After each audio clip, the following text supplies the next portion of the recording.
Hey, we are live. What is up, everybody? Let me tweet this out. We are here, Cold Blood and I, for the Xbox preview, partner preview that's going to go live in 10 minutes. Cold Blood, are you excited? Hell yeah. Oh, shit. Bro, we like I said to you, we didn't have a lot of disappointment lately, so Yeah, exactly. it's finally time again. Yeah. Well, some people may argue that Xbox knows how to put on a showcase, so let's see what happens. Maybe they had bigger show in the summer. They've become better at showing stuff, but again, nobody plays videos. They play video games. So you have to not only show me something, but when it gets in my hand, it actually has to be as good as what you showed me. I don't know. I mean, well, this is the partner preview, so this is all about whatever games they're getting on the platform. If I'm gonna put it like this, I think their most promising game probably from launch could be Stalker 2, possibly.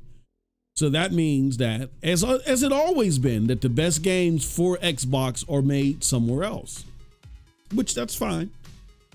But if you don't see any third-party games or second-party games coming here with some type of exclusivity that makes you say, "Ooh, yeah, I gotta get that and play that on Xbox," then I don't know what the point is. You know what I mean? That's maybe that's just me. I don't know. We'll see. Preview Xbox and MM2K Gaming. We'll see here in 10 minutes what they got going on. You guys can see here. Well, it's less than 10 minutes. Holy cow.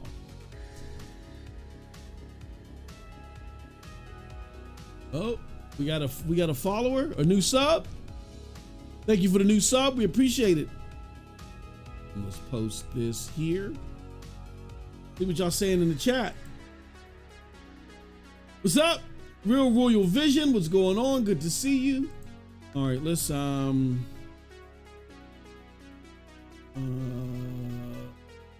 that's a horrible tweet.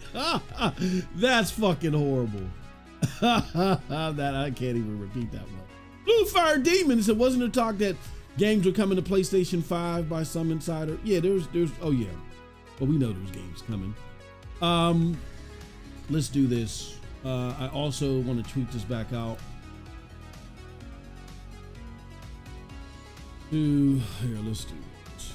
Oh, and just as an FYI, guys, I know we didn't have a pre-show today because, you know, this is starting super close to when we would normally have the pre-show. So what I was able to do was I recorded something. It'll go live. It'll go live for members after the show. So stay tuned for that. That there. Let's also go to the. Let's create a post. Buttons will show. Create post. Do.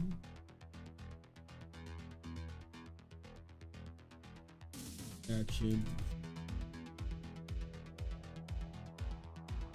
Partner program. The image.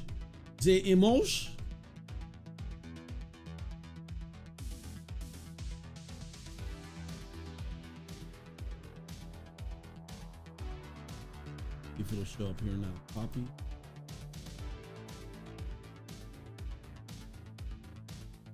Oh yeah, good. Okay. Great stuff.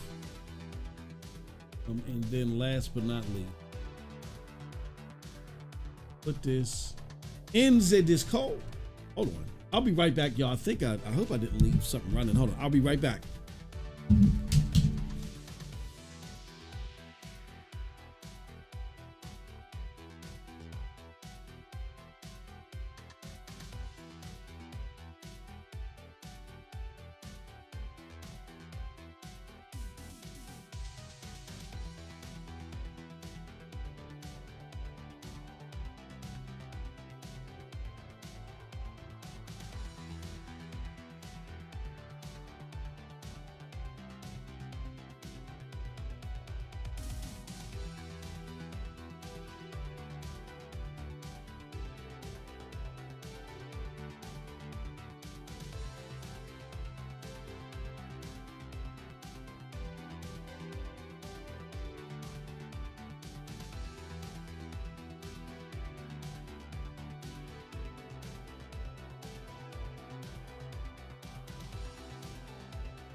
Oh. All right. We got 3 minutes for this damn thing airs. I guess I'll do a for craps and giggles. I guess I'll keep a scorecard. Let's do it. All right. Let's do it.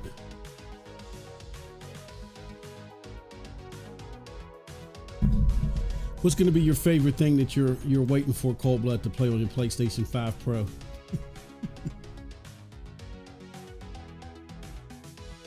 What? I said, what's going to be what's your favorite thing you're hoping to see here that you're going to play on your PlayStation 5 Pro? Bro, do you even have to ask that? Of course, any game that Xbox puts out. Because those games gonna look the best on PlayStation, gonna run the best on PlayStation, and these bots gonna be mad that I'm gonna stream them, and I'm gonna point out this is an Xbox exclusive or a formerly Xbox exclusive. Do you I need to have bro. I just need to have alarm or something for every 5 minutes, so I have to remind everyone that this was an Xbox exclusive. Xbox former exclusive.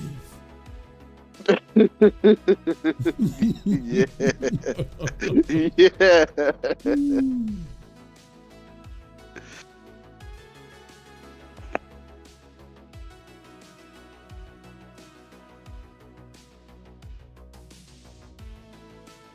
You got 2 minutes, folks. Ice Queen Gaming. I just got back home. All right, that's good. It's going to be a waste of a time. Xbox stream. Oh, don't be so mean.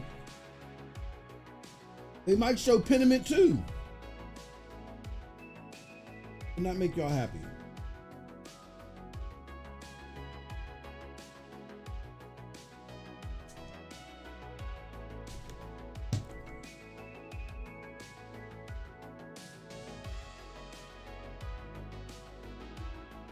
Xbox needs really, look, they need some people that are willing to partner with them and make some fire shit. Else, I don't even get the point of these partner previews. Because these partners want to show off their game, and it's cheaper to do it through Xbox. For Xbox, yeah. And get some more attention than they would normally get. True. I don't know why Xbox would want to have it. Money. I mean, why are you laughing? That's probably it. What money they getting? Oh, you talking about because people are showing? Well, I don't know. Yeah. The developers probably give them some money to be there. I don't know about that. Well, you're saying they do it for free for them? They're doing it for themselves. Well, okay, maybe to, I don't know, guess to push Game Pass on some of these games, maybe. I don't know. Do you want me to make the volume available for you, or keep it muted for you? Cold Blood. Huh? You want me to make the volume for the show available on my end for you, or no? No. Okay. No. I keep coming back to this page. I'll watch that myself. The author's clearly awake. It's like he's warning us. But about what? I mean, what does it mean? There was a crack in the lake house. The Marmots had let the lake in. This is Agent Kieran Estevez responding to an AWE alert in the vicinity. I need to speak with the Marmots. But the water could not flow. trapped, stagnant. The pressure kept building, looking for release.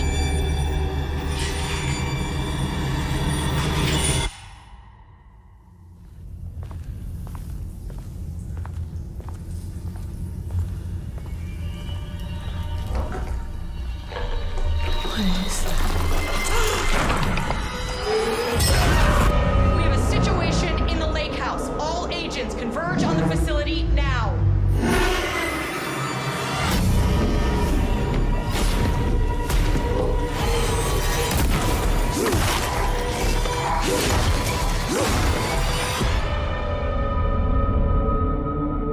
I'm outside in a forest.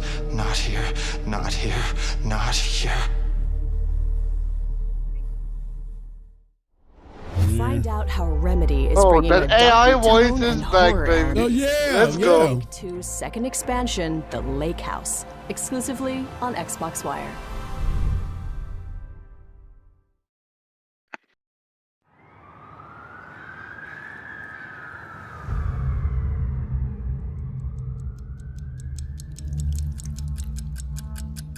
Oh, Bluebird team? Wait. Uh-oh. Oh, Uh-oh. Uh-oh. That's not Silent Hill, though.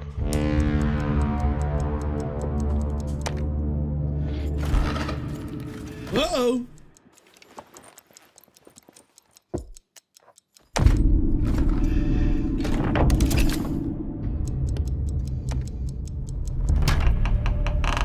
I think this is that one game.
Chronos The New Dawn.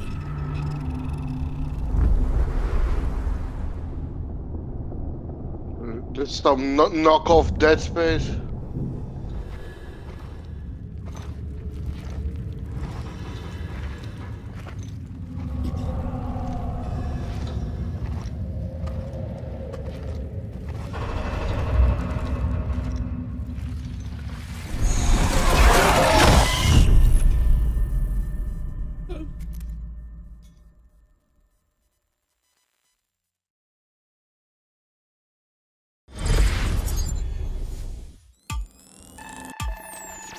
Did I say Blooper Team too? No. Oh. Double team or something, I don't know.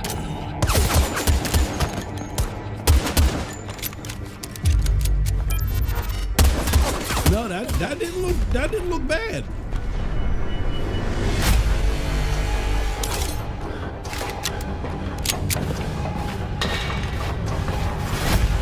That did not look bad.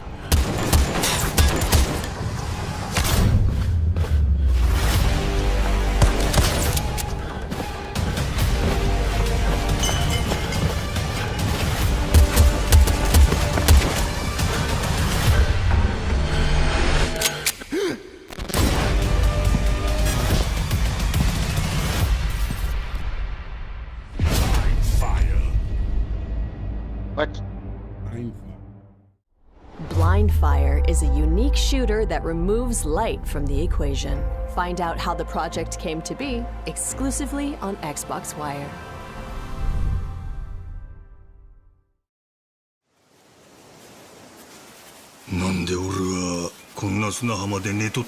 That's Yakuza. 思い出せへん。いや、そもそもの話、俺は誰や？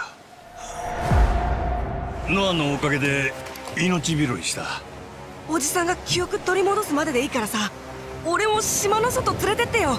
父ちゃんには内緒で。海賊ごっこちゅうことか？悪くない響きやの。記憶喪失で目覚ましてたったの2日。俺は海賊の船長になって海に漕ぎ出した。あいつらなんなん？コスプレかいな。マッドランテスってとこから来てんだよ。ギャングとかマフィアのたまり場の島。こっちも行くで。折りかじいっぱい。行く手に待ち受ける数々の冒険は戦うになって。Bruh. This is a defecation of one of my favorite characters, bro. Bruh. I'm so mad. I'm so fucking mad, bro. I'm gonna say this right now. Where's Corey Massey at? Where's Corey Massey? Because why publishers don't do the same stupid stuff over? What is this shit? Who the fuck after Sea of Thieves and particularly Skull and Bones would do a pirate branch off? Again, publishers don't always they don't always come up with the wisest ideas. You can't put yourself in the mind of every exec that's out there. They're gonna try stupid shit. This on the surface looks stupid to me. I don't know what y'all think, but this looks dumb. Pirate Yakuza. No, trust me. Even as someone that likes this series, bro, I can tell you, I'm fucking disappointed as hell. Like a Dragon, Pirate Yakuza in Hawaii takes the series in a direction we never expected. Nah, Blue Fire Demon. Its naval battles on Xbox This Wire. is beyond just being wacky, bro. This is just straight up. We're gonna have a one-man show with Majima and put him in a fucking pirate suit, bro. Yeah. Nah. Get the fuck out.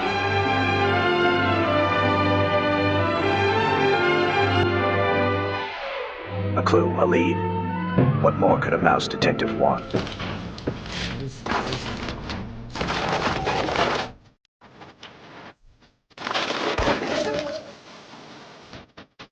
Recap. This is a real mouse changer.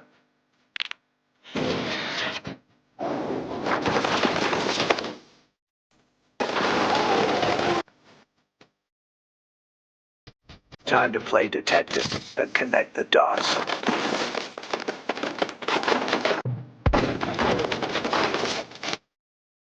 Looks like we just hit the jackpot.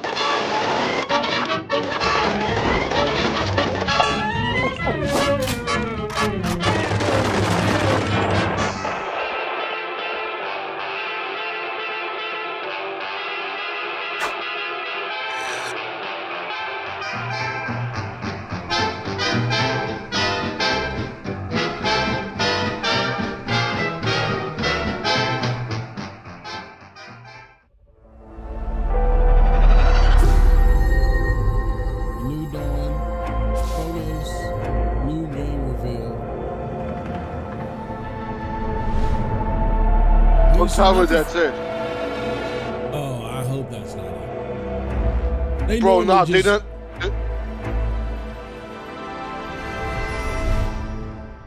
Okay.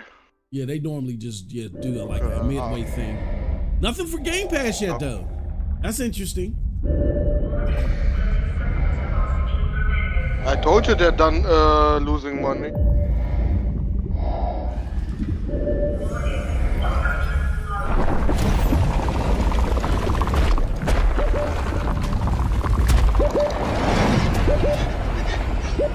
That's very interesting. Nothing for Game Pass. Not even mouse.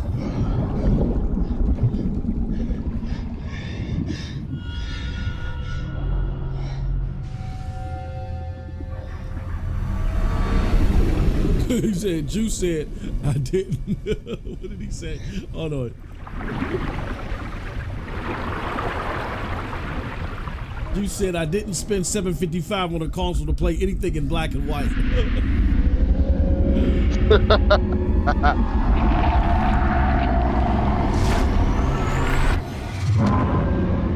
Didn't like the first one, so yeah, I kind of did.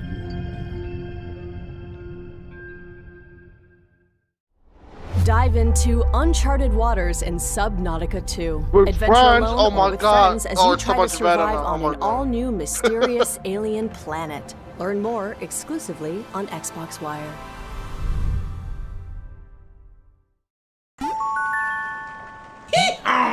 I am Shadow Donkey. Animal World is a game of many shadows. It's a game where every animal casts a shadow, and it's a game where you cast a shadow, and sometimes even the shadow of a shadow can cast a shadow. At times, you must step out of the shadows and reveal the secret which has been lurking in the shadows all along. Because if these shadows are allowed to remain within the shadows, then who knows what kind of shady shadow stuff these shadows are gonna do next in the shadows. What we must always remember is that without shadows, there is no light. I would never get how These game shadows are got evil, supported but and some are got not, and we have to look into What'd the you say, got supported in what? to realize the shadow of the how shadow. this game got the score that it got on Metacritic. So basically what I'm saying, Animal I would never World get available it, bro. today on Xbox.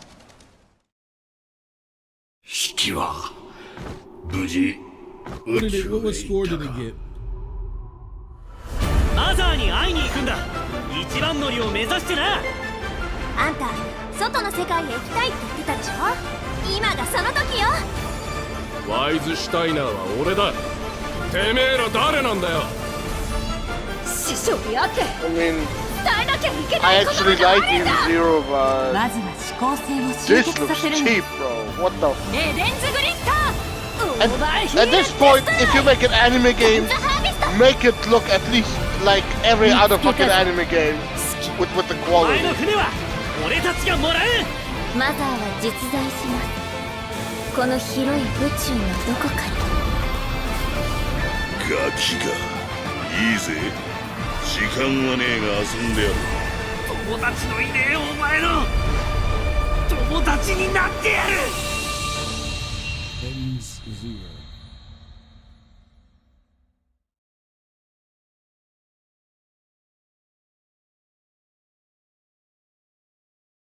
No Game Pass, bro.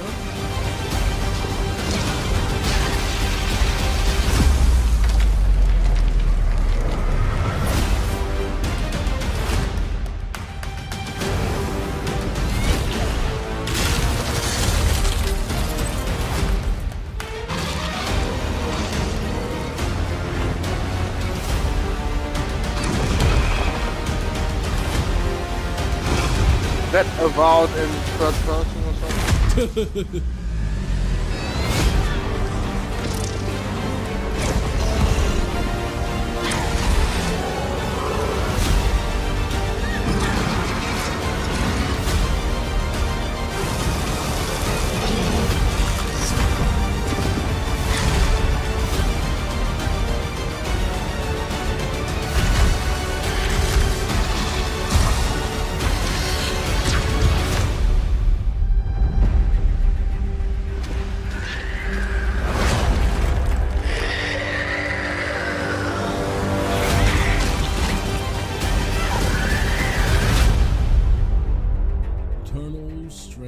Okay, first Game Pass. Golly.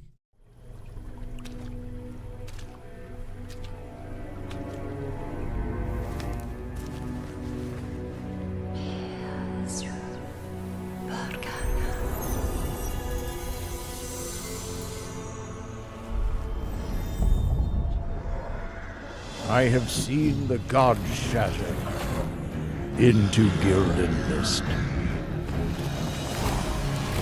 I have seen the hunters awake. It was a cartoon. I didn't think the Turtle Strings didn't look bad. Hey, Godfall! Boss, it's Godfall Part 2! I have seen the thrones brought low. What, Eternal Strands? Faiths torn asunder. No. This is what they're showing right now. All That's that still live. Are you serious? Before the end.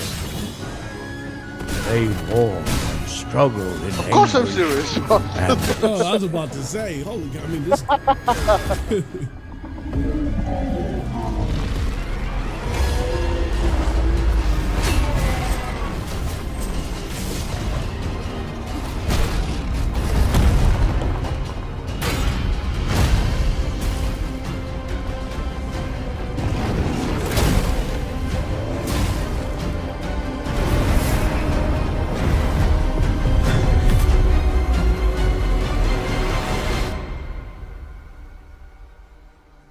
But I have yet to see the ember that can rise against the dark.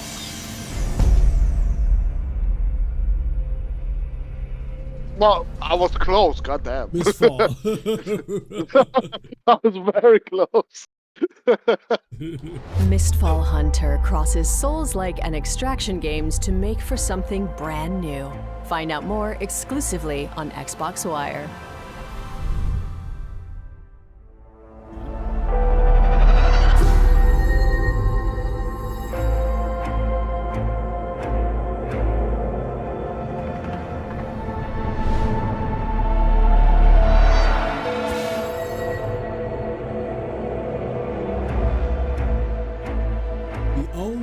Eternal Strands is coming. Yeah, the only game coming to Game Pass here is Eternal Strands. That's the next one.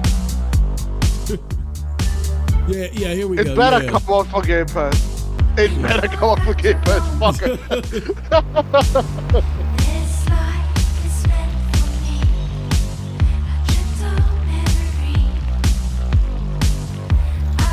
If this don't come to Game Pass, god damn. Your Game Pass fell off, huh? yeah. We putting our dog shit game on that dog shit.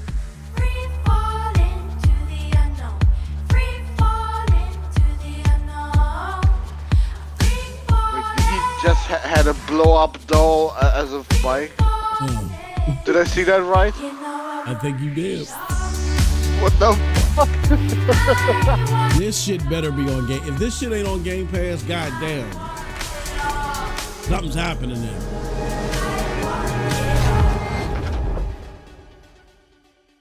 No Game Pass. Oh no, yeah, it is. It is. I was about to say. I was about to lose my faith in Xbox and Game Pass, bro. What did you see? Okay, never mind, we're coming.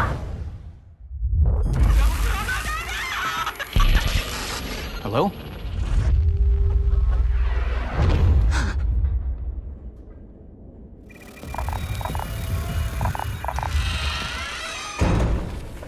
Oh, so scary.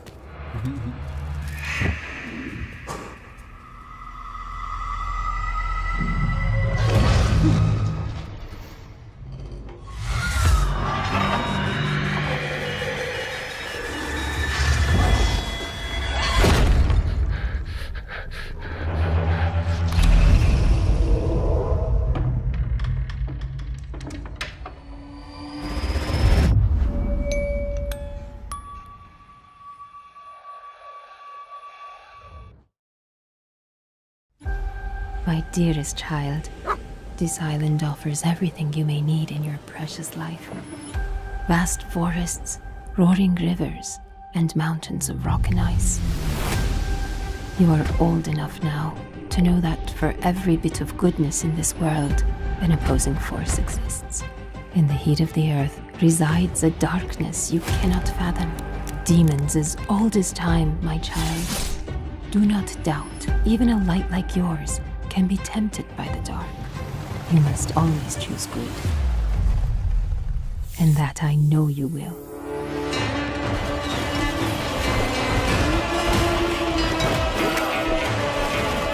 Sepe, be resilient, be resourceful. Be brave, my son. Stay in the light. What is this supposed to be? What is that game? No, do we really need to comment on this, bro? Protect What is supposed to be like is this supposed to be like Eco or some shit? I have no idea, but I definitely am playing that. The Ming Dynasty is dead. Although I swore to protect it, I failed. Now I walk the path of blood until my mission is fulfilled. I will not rest until all traitors are silenced and our stolen kingdom returned. Who dares to question my will, standing in the way of my redemption? Oh, this one game everyone was hyping to show up for. Wu-Chang or something. Oh yeah.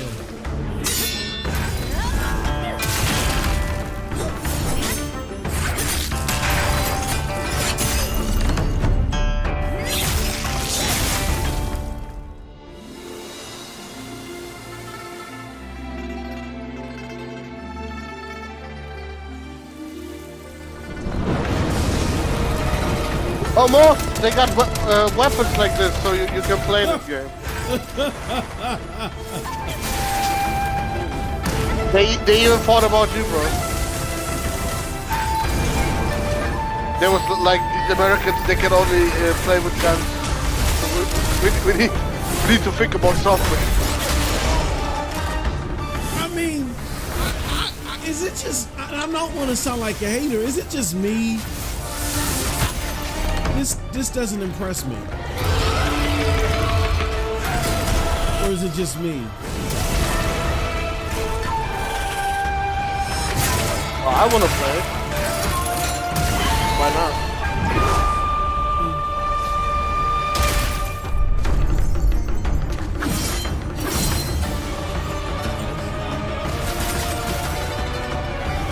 It doesn't look like a 10 out of 10 game, that's it. What'd you say? It doesn't look like a 10 out of 10 game. Yeah. But it looks good, bro. I don't know. Will not fall in vain. You are just another lost soul, trying to oppose fate. And fate is mine to command.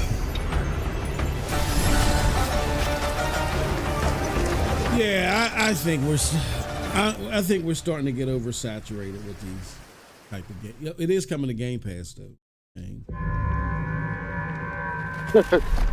Stan says that the press needs more pirates, Lord. And weird. True. Policy and procedure used to keep us in control. But now, we need just hire some Ubisoft employees and you get your pirates.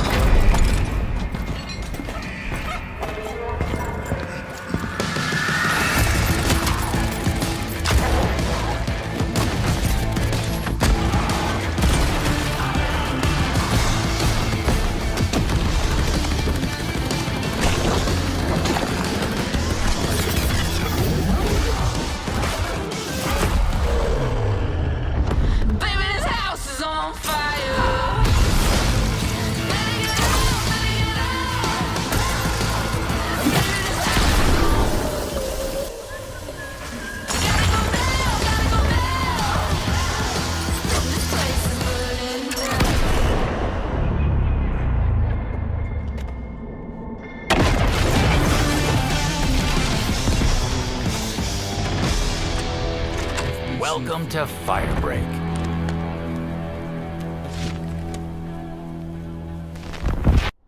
Learn how Remedy went about designing its first ever multiplayer game, exclusively on Xbox Wire.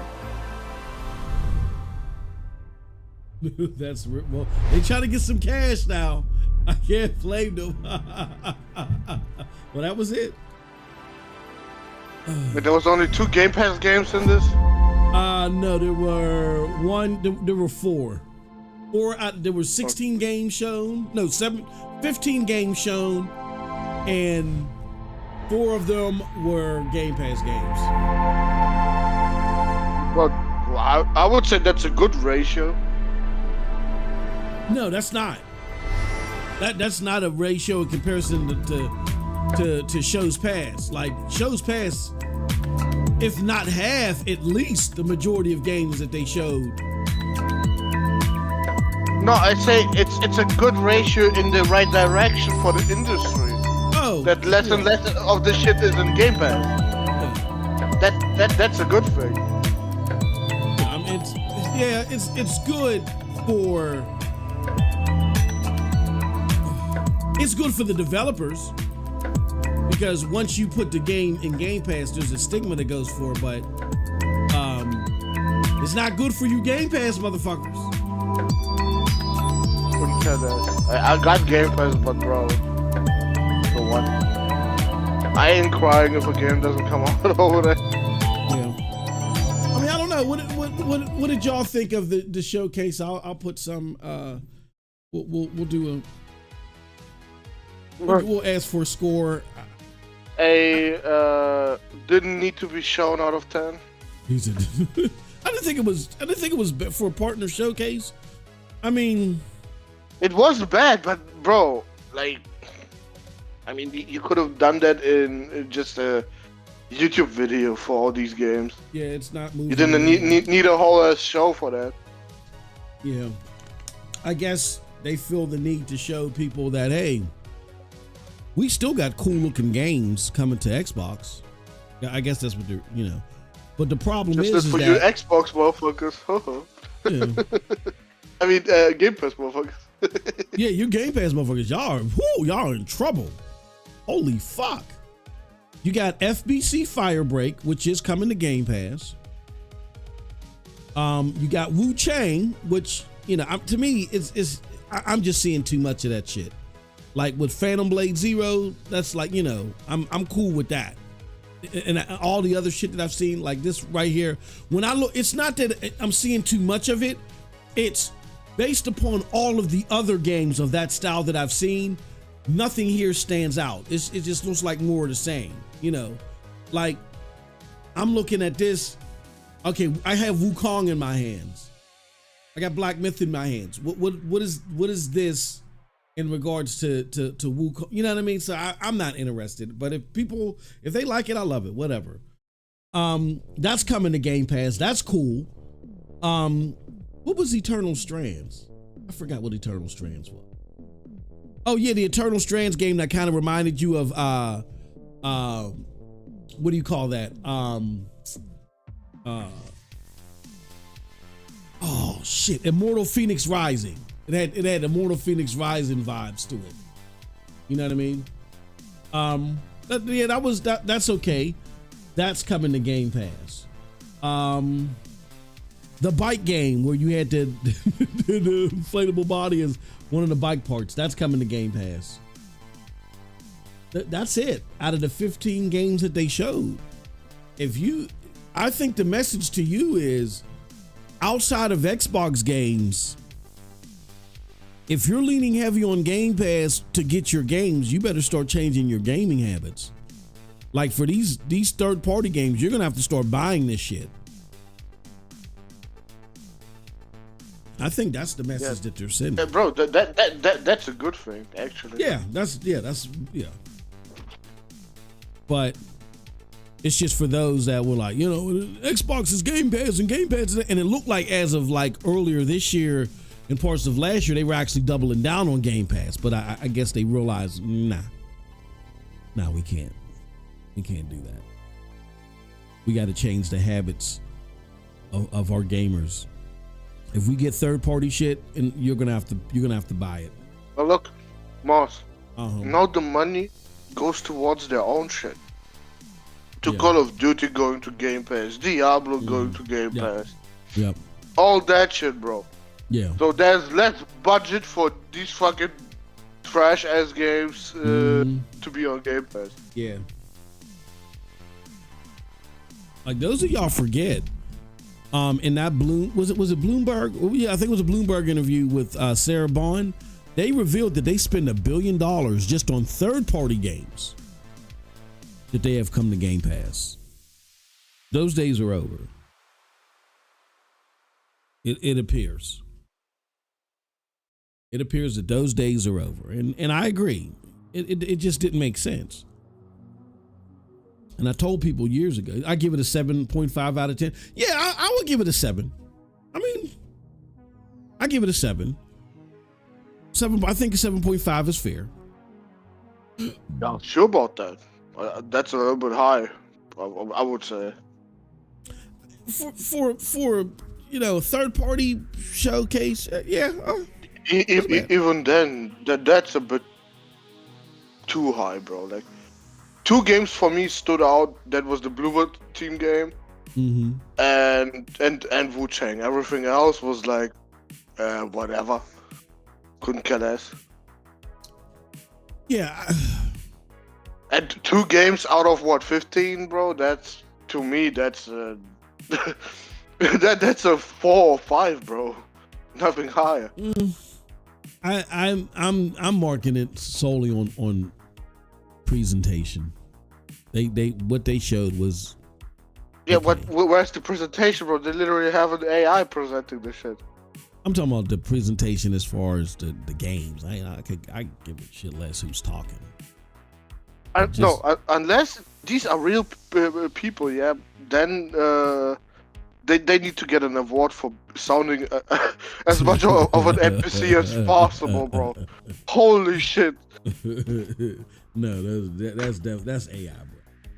That's AI. I hope so. they're putting at least there's a difference between production and presentation. I'm talking about just like the game clips. They didn't look bad. It looked average. But the production. Oh no, they're not putting anything into it. They got an AI running this shit. For the voiceover. Yeah, and that was as basic as it could be.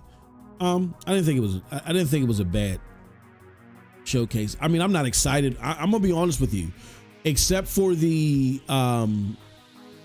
Chronos, the New Dawn game. I'm not excited for anything. Like, this would not make me say, ooh. Like, say my PlayStation 5 Pro is going to be coming soon, right? So I'm trading in my PlayStation 5. Say if I had an Xbox here, I'd be trading that motherfucker in too. Me looking at that wouldn't make me say, oh, I'm going to trade in my Xbox. So I look at it like this. Anything between a 6 and a 7.5, I don't need, just in my personal opinion. I'm not mad at any scores in that range. I mean, if you rank it lower, whatever. I'll put it like this. I don't think it's higher than 7.5. If because nothing that was shown here is going to make you get an Xbox. Was there anything shown here that make you keep your Xbox if you were on the fence? Like with the PlayStation 5 Pro coming out. If you got an Xbox sitting there and you're like, I'm thinking about trading this motherfucker in. There was nothing here that made you say, oh, no. I got to keep this. Wu Chang, because the only thing that would make you keep it is shit coming to Game Pass. Whether it's exclusive or not, shit coming to Game Pass, because now on your Xbox you get to save money. Or 2, more importantly, exclusive third-party content. There was none of that. There was nothing. Like, if you're telling me Chronos the New Dawn is exclusive, oh, okay, well, we might have a conversation. I might not trade this thing in. Nothing here exclusive. Nothing here that, really blew me out of the water anyway. And then nothing really outside of Wu Chang, nothing really that I feel like if you're on the cusp of selling your Xbox to get a Pro or whatever, or nothing here is I don't think it's going to change your mind. The only thing I think the showcase will do, that's why I gave it a 7, is the only thing I think the showcase will do is if you currently have an Xbox and you're feeling a little bit of heartburn and you're like, I'm wondering, are there still things coming to Xbox third party? Yeah, there's still some things coming to Xbox third party. Whoop diddly do. to see some cool shit coming to the PlayStation. Some decent, you know. Well, I got to see Chronos: The New Dawn. What else? Yeah, Chronos: The New Dawn, and yeah, Mistfall didn't look bad. I think Mistfall was okay. That's it. If I get the feeling I'm seeing Godfall, bro, that's not a good game. No. That's why I was saying, are you serious? Because I was about to say, oh, this is Godfall 2. Holy cow, they really upgraded Godfall. Holy shit. Yeah, I mean, I think it was okay. I thought it was okay. It doesn't make me excited at all for Xbox. Let's see here. What else we got here? Juice said this looks horrible. Wise X is doing Pirates also. Yeah. Where's Corey at? Corey, somebody page Corey. This is why I was telling Corey yesterday, bro. Don't fall for that. Oh, why would they do that? You're having pirate games stumble all over themselves as of late. Sea of Thieves was doing some shit on the charts because people are like, holy fuck, this is that game that's coming from Xbox that all the Xbox people are talking about, and we get to play it here on PlayStation. Oh man, you know, same with Grounded.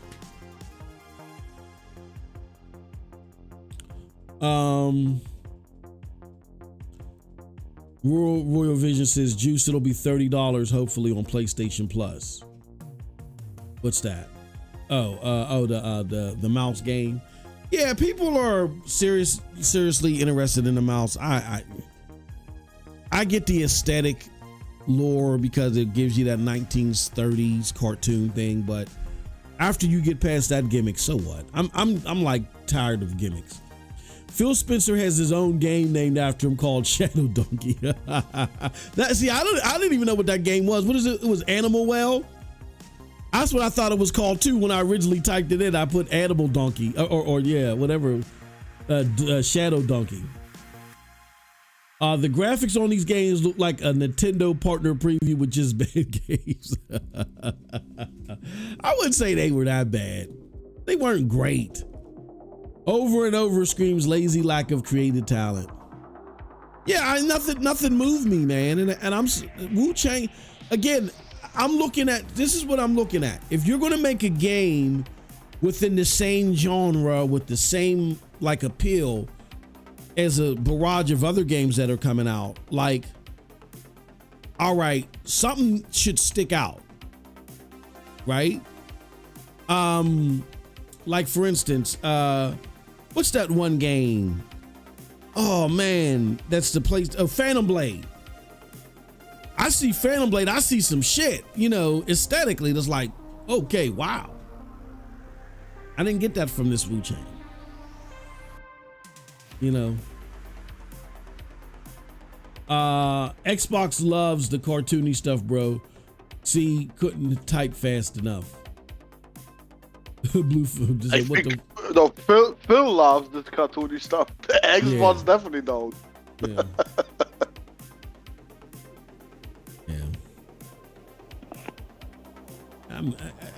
I wasn't involved from it at all. Juice, they're just showing what will run good on this S. Another one.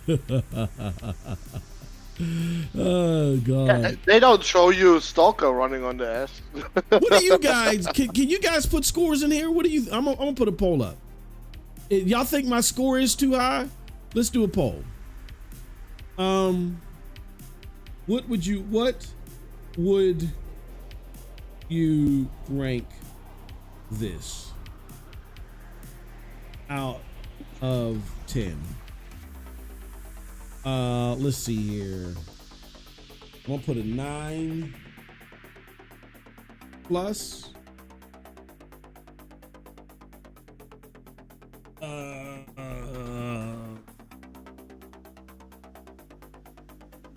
How about I do this? I'm trying to, cause I got it. 9 plus. 7.5. We got to do ranges too. An 8.9 or to 7.5 to a 9. No.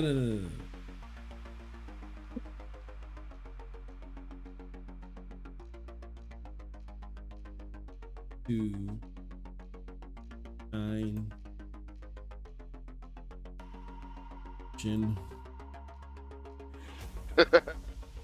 Matthew says, guess what broomstick would give this show? A 10 or a 10.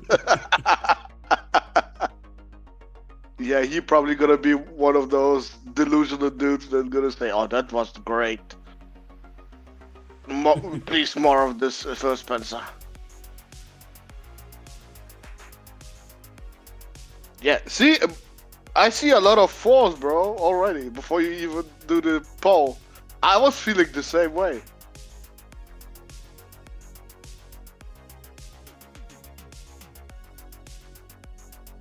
I know this is kind of funky, but just give me what range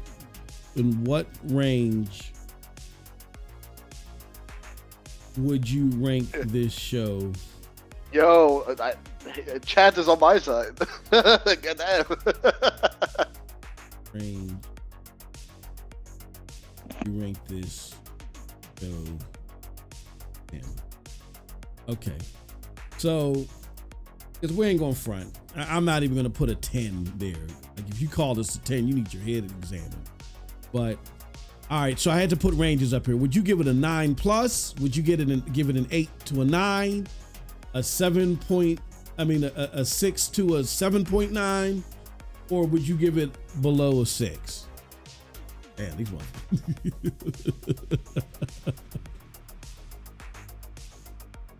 Yeah, I mean, I wasn't moved for by it at all. I'm gonna say, go ahead. Look at that. Real royal, bro. The Xbox residency takes a while to fall off. No, man. I'm not saying it's. I'm saying it's average. Maybe 7 is too high. Maybe I should give it a 6 because I feel like it's mediocre. But see, okay, here's my thing, guys. I went to a Catholic school growing up. When in Catholic schools, we grade shit differently. Like a 7 to me is mediocre, where a 6 to y'all is mediocre. Like the Catholic school grade scale is completely different. So if I give something a 7, that's not good. It's like heavily flawed, very mediocre. And then anything under a 7 is a fail. That's how I look at it. The malfunctioning bots are giving it 9s and 10s. They're smoking. They're smoking. How can you give this 9s and 10s when there's nothing here that's exclusive to you? You've pretty much showed PlayStation gamers what they got to look forward to. And you can't, Game Pass game. Out of the 15 games that they showed, only 4 were coming to Game Pass. That is an embarrassment. If your game experience is tethered to Game Pass, that's embarrassing. I don't know how. I'm gonna be on. If you rank it above, you rank it whatever you rank it, right? But I don't know how they gave it anything above a 7.5, like I said. Somebody gave it did an 8 through a 9. Somebody did.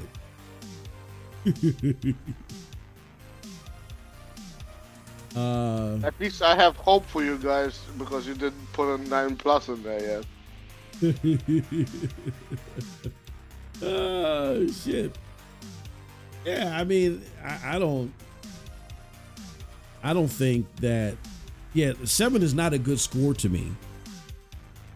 Like honestly, anything under a 6, you where I come from, Catholic school grade scale, you might as well not. You failed. It doesn't matter if you get under a 7. If you get anything under a 7, that's a fail. It's not a D. I know a lot of grade scales that's a D, where it's like you passed, but you did bad. you did a lot of bad. No, where I come from, anything under a 70 or a 7 is a failure. You failed. And I won't say that they failed entirely, because there were 3 demographics that I think they needed to reach out to. Demographic number 1. Why should I get an Xbox? You did nothing for them at all. Nothing that was shown here makes you say, oh, I'm going to get an Xbox. Demographic number 2. I'm on the fence about Xbox, and I'm not happy. And that PlayStation 5 Pro that's coming out, I might trade this motherfucker in for it. Let me see what Xbox got coming that where I can't enjoy it on PlayStation, so I better keep this Xbox. To them, you showed them nothing. I mean, Wu Chang is coming, but I don't even know if that's going to be a full $70 game, to be honest with you. So Wu Chang coming to Game Pass. What we got here? We got Wu Chang, Remedy's attempt at a multiplayer game. Oh my God. That bike game in Internal Strands. That's not, I'm not, if I'm ready to get the Pro or trade this in, or if I'm like on the cusp, I'm not looking at this and saying, oh, I changed my mind. So you failed them. The last group, I think, is the group wondering, well, hold on. Have publishers completely cut themselves off from Xbox? And unless they're on Game Pass, am I not getting anything else that ain't coming from Xbox? Because that's a legitimate concern. There, I think they made some inroads with those people. Those are the most extreme. They made some inroads. So they barely made it as far as reaching that demographic. That's why I gave it a 7. I'm not mad at anything lower or higher, as long as it ain't too freaking high. But that's why I scored it the way that I did. Now let me put this back up here. I want to put you guys' comments up here.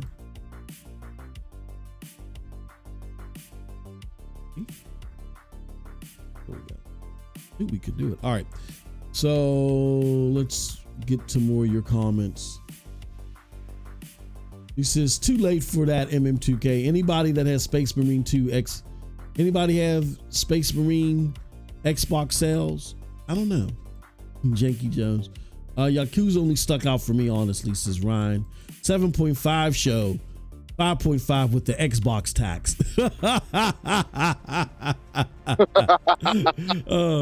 Real Royal says, oh, hell no. 4 out of 10. See, whole slate, even whole slate, Satya. I mean, again, I'm not, if you guys think it was utter bullshit, I mean, I'm not mad at it, because there's nothing that really like, Chrono's the new Dawn. It's a new game. AAA game. Now if you would have said coming to Game Pass, oh shit, hold on now. Okay. But nah. You can't give it over a 5 without having one third-party exclusive in it. Juice, I think that's fair. I get what you're saying. I think that's a fair assessment, but I'm looking at it from 3 demographics, where you're looking at it from like 1 or 2, which is understandable. If I was looking at it from 1 or 2, then I would get where you were coming from. I would side exactly with you. Because, yeah, it's not, what's the point of even, like Cold Blood said, what's the point of even having this if there's nothing exclusive? Like, we already knew about this Wu Chang game, so what was the point? And I think the point was to show groups 2 and 3, look, third-party games are still coming here, don't y'all worry.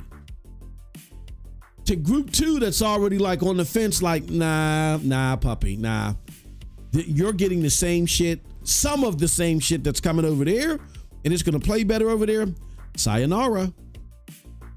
But the group where I think they may have like held them at bay a little bit longer, which ain't super hard to do, is the group that was like getting a little bit antsy, like, oh shit, I don't know, man. Are we losing that third party support? I saw what was happening with Black Myth. I've seen what's happening with this game and that game. And to this group, by them showing this, they would have said, oh, okay, all right. We still got some cool stuff coming to us too.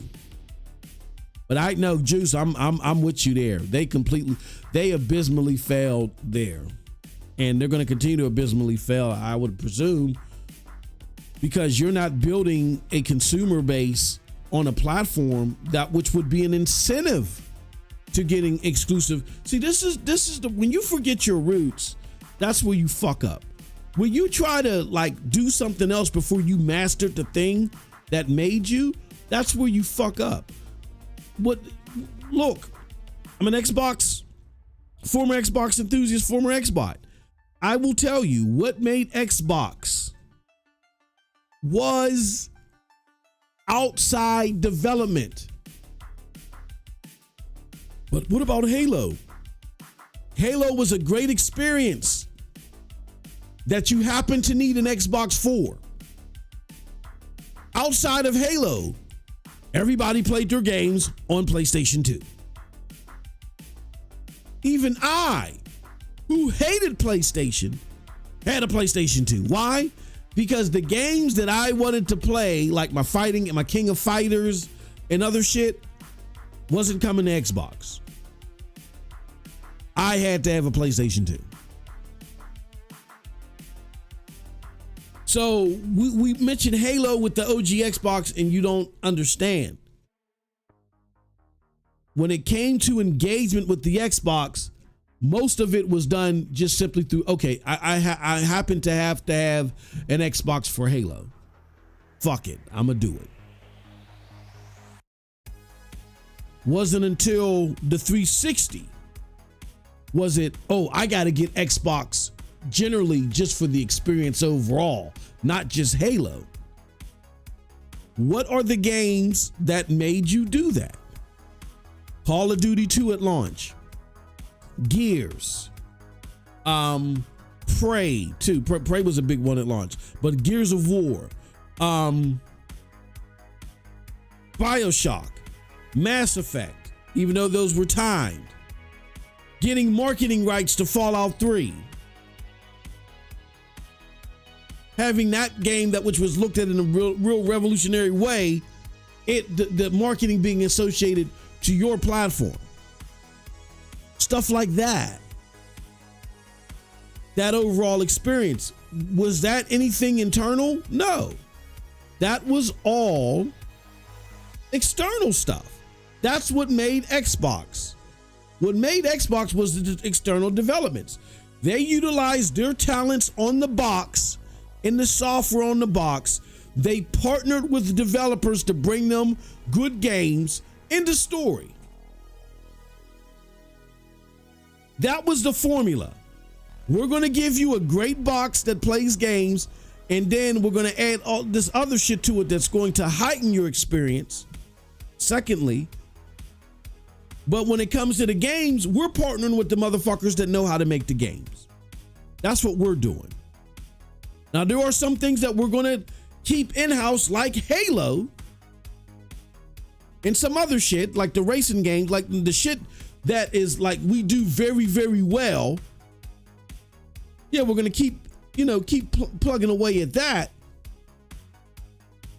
But everything else is going to rely upon our partnership with other developers.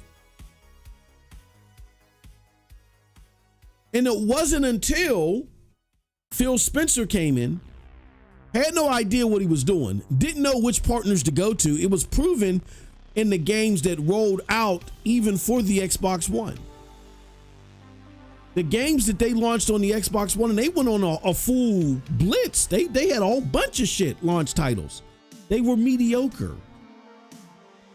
Sunset Overdrive, Rise.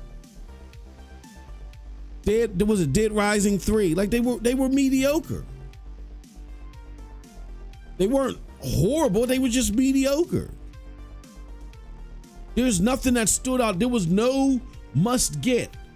When that motherfucking 360 came out, people were slobbering and creaming their pants over Call of Duty 2. I gotta get that. Oh shit. I gotta get Call of Duty 2. This is before Modern Warfare. This is when it was still doing the World War II shit. I know people laugh at it now, but it was a visual upgrade in comparison to the OG Xbox. But Perfect Dark, when people saw the Perfect Dark, they were like, "Oh, that shit looks cool. That looks good." I think it was a cool launch title. A lot of people still don't like it. I think Perfect Dark was a pretty cool launch title.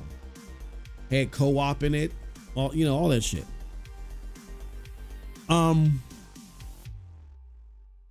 But when Phil was responsible for the launch titles, look at how bad they were, or look how mediocre they were. Nobody cared. I mean, you hear a lot of people say, well, Rise is awesome, and look how good Rise was. I mean, Rise, right? Look, that Crytek engine, whatever, the Cry engine, yeah, the shit looked good. And who cares? Right? Because nobody flocked to go buy it. So that was what made Xbox, was its third-party partnerships. When Phil came in, he didn't know who to partner with. Look at the launch title games of the Xbox One. So then now he's hearing the ponies laugh at him. Ha ha ha, look at you, Phil. Ha ha ha. Look at us. We're now whipping out first-party games. We're kicking y'all ass. Y'all ain't got no first-party studios. What does Xbox do? No. Well, before that, hey Phil, you're missing an extra 180p. You're doomed. You're missing 180p. And Phil looked at that and said, "Hold on, yeah, we have a console that at first we were charging more for, and then we're charging the same price for, and the third-party games are performing better here." We know that was a staple of why the 360 was doing better. So we're going to do a mid-gen refresh, and we're going to make power the narrative. I mean, it helped the 360 that the third party that kept the people on the 360, but what brought people to the 360 were exclusive titles. That's what made people abandon their PlayStation and go to 360, was the exclusive games. What kept them on their 360 was how the third-party games performed. You got to ask yourself, what comes first, the chicken or the egg? In Xbox's case, it always is the egg, which is the game. You gotta have the game intact.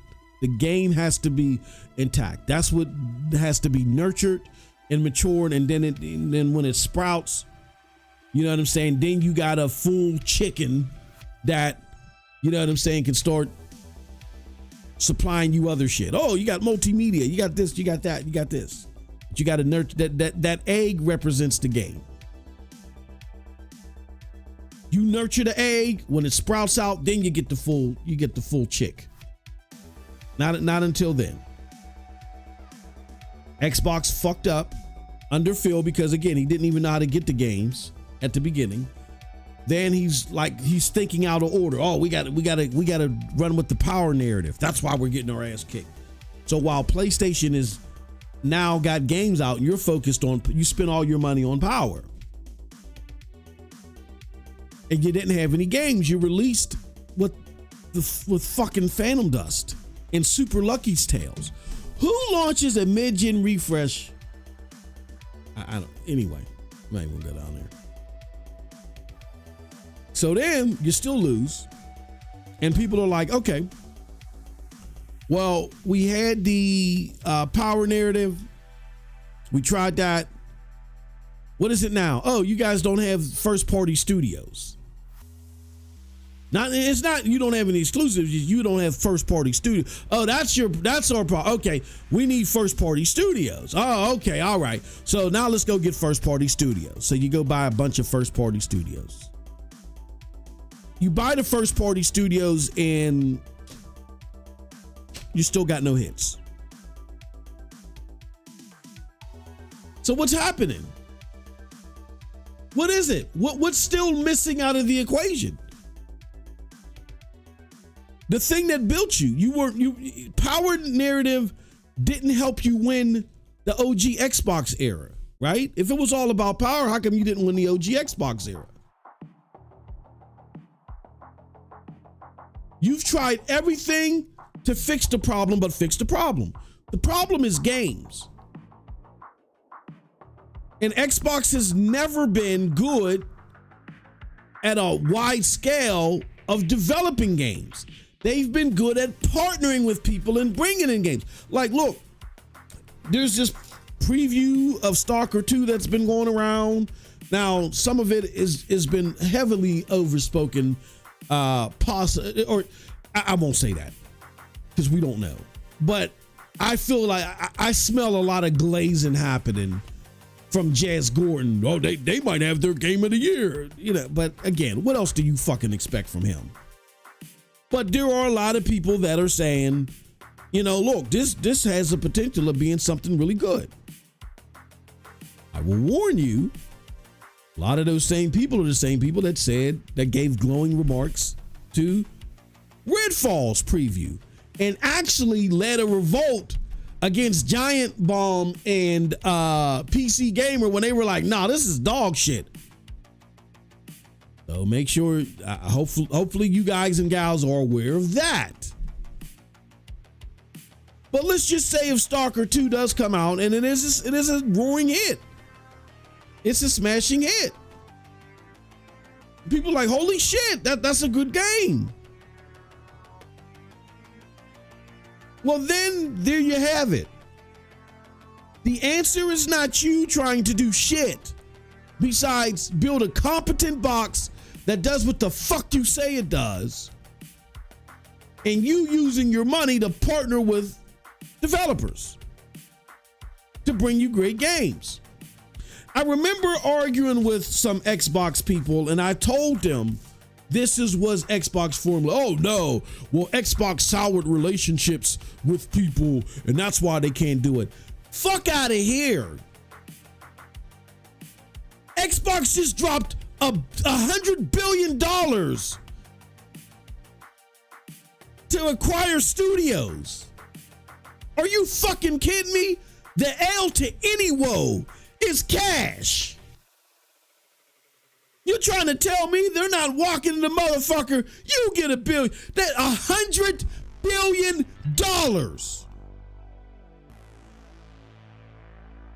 $100 billion. You're trying to tell me that Xbox can't walk into that motherfucker and say, hey, you get $1 billion.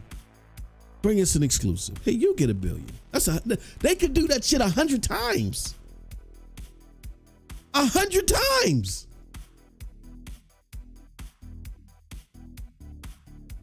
See, y'all fell into this dumb trap of they need first party exclusives. That was just PlayStation fanboys just picking an avenue to fuck with you about.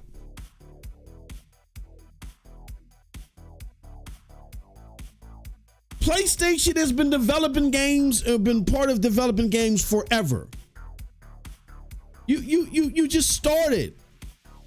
In no way, shape, form, or fact, like after Bethesda, that should have been it. I don't even know if you guys should have picked up Bethesda. Like 90% of these fucking acquisitions were not even necessary. I'm going to tell you who you should have got.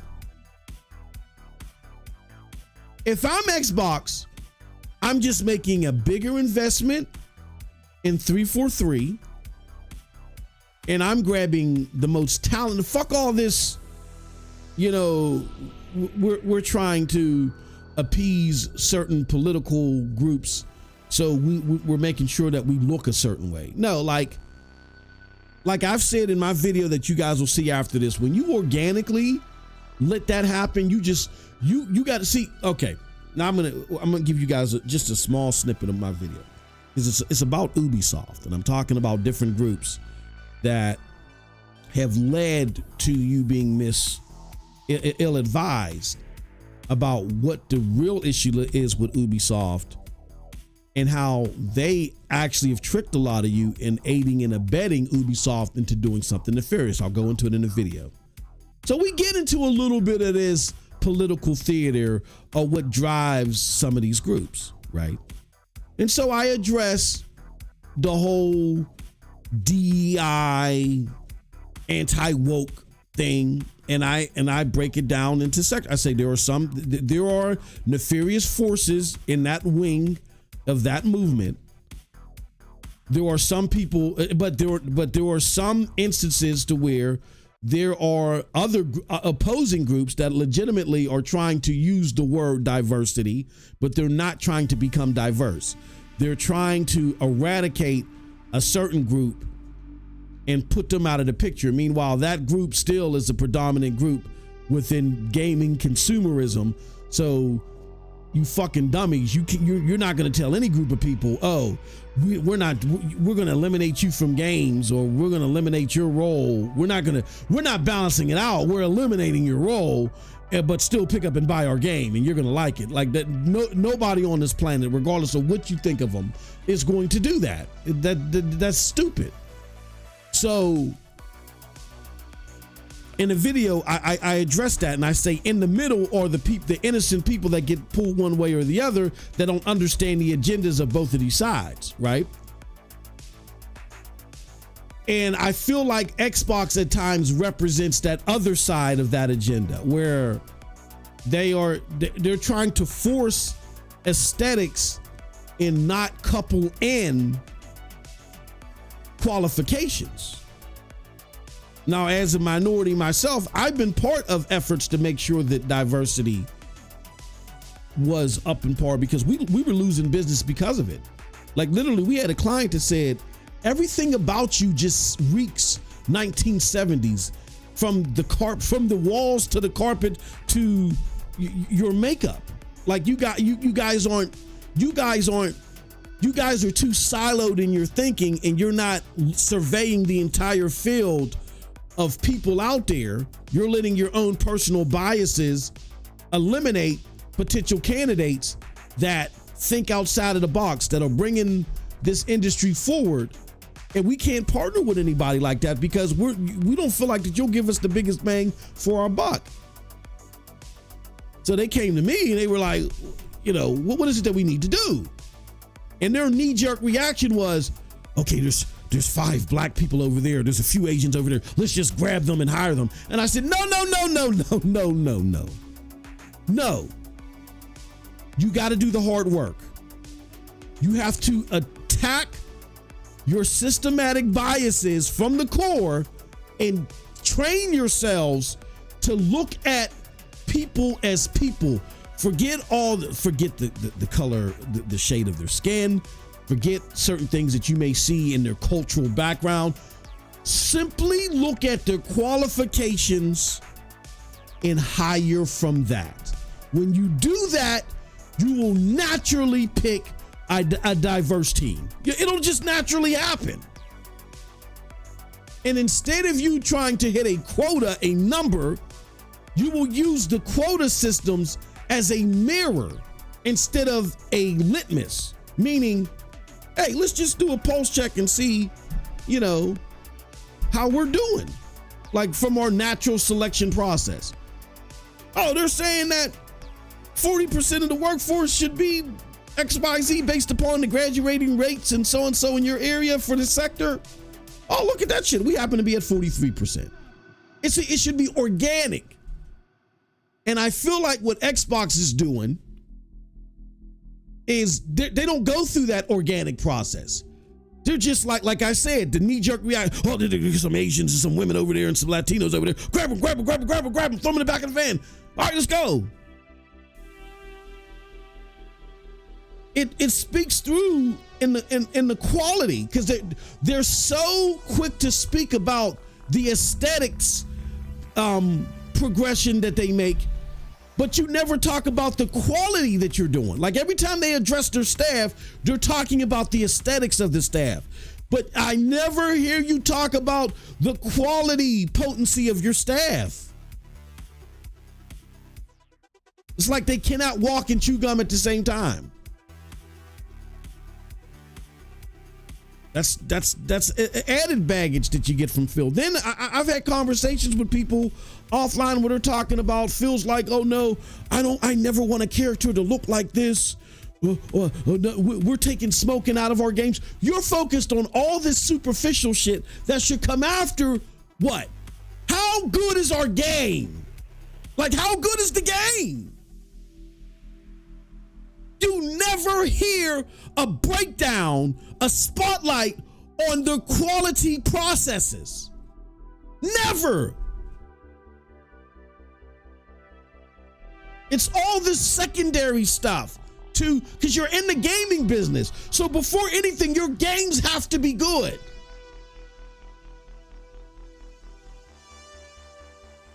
So it's just a problem altogether. And with Phil, they're always focused on everything but the problem. Everything but the problem.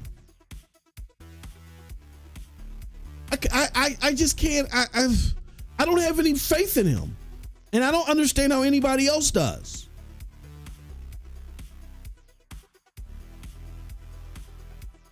I don't know how anybody else does.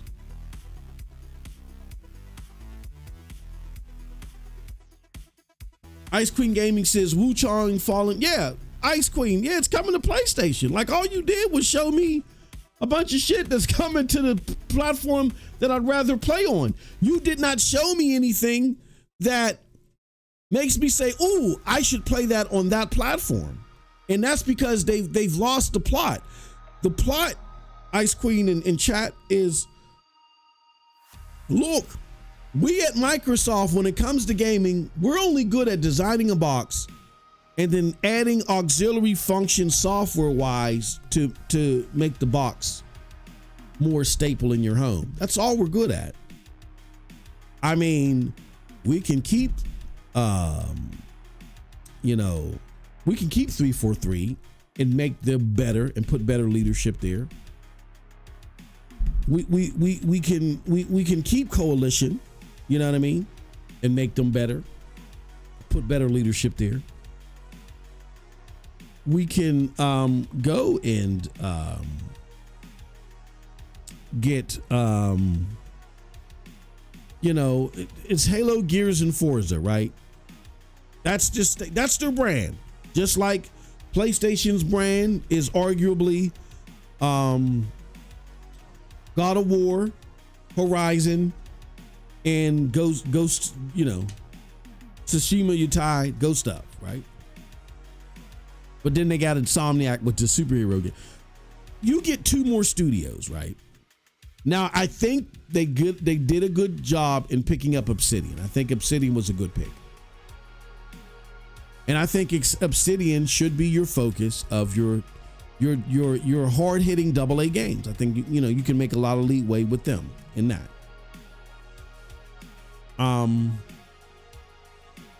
But building a studio from the ground up, the Initiative, and all these other studios, including Bethesda, I think it was a waste.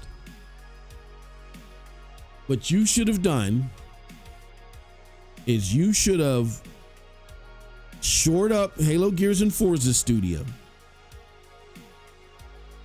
I think Obsidian was a good pick. And then maybe you pick up one more studio that speaks to your talents with RPGs or something like that, right? And people are saying, well, Bethesda, Bethesda was such a mess at the time that they got them. We see the state that Starfield was in, and maybe they could have done something with Bethesda, maybe, but I don't know, right? And then that's it.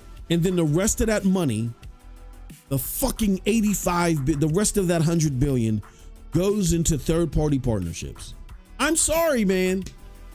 And then you don't even need that fucking much.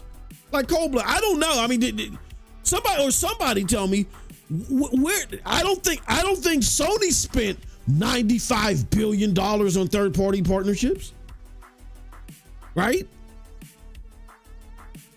But if you're not in the Bro, I don't think they spend that in their lifetime as a company. 95, bro.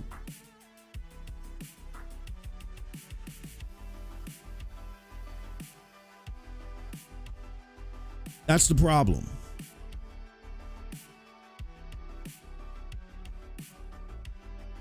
That is the problem.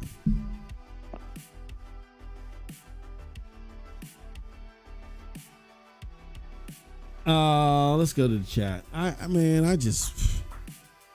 It's a sad state of affairs here. Soldier for Life says, Moss, why Xbox acquired the studios they seen the games of selling the best on PlayStation, Activision, and Bethesda, trying to take PlayStation player base, but it blew up in their face.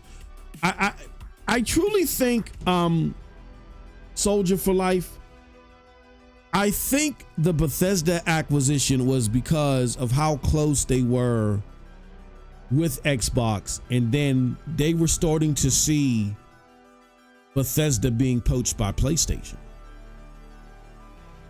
Like, the PlayStation didn't want to buy them, but because ZeniMax Studios was in so much trouble at the time, and PlayStation was buying up Bethesda games exclusively, it was starting to become a match made in heaven for them two.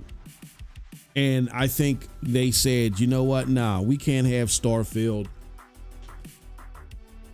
not show up.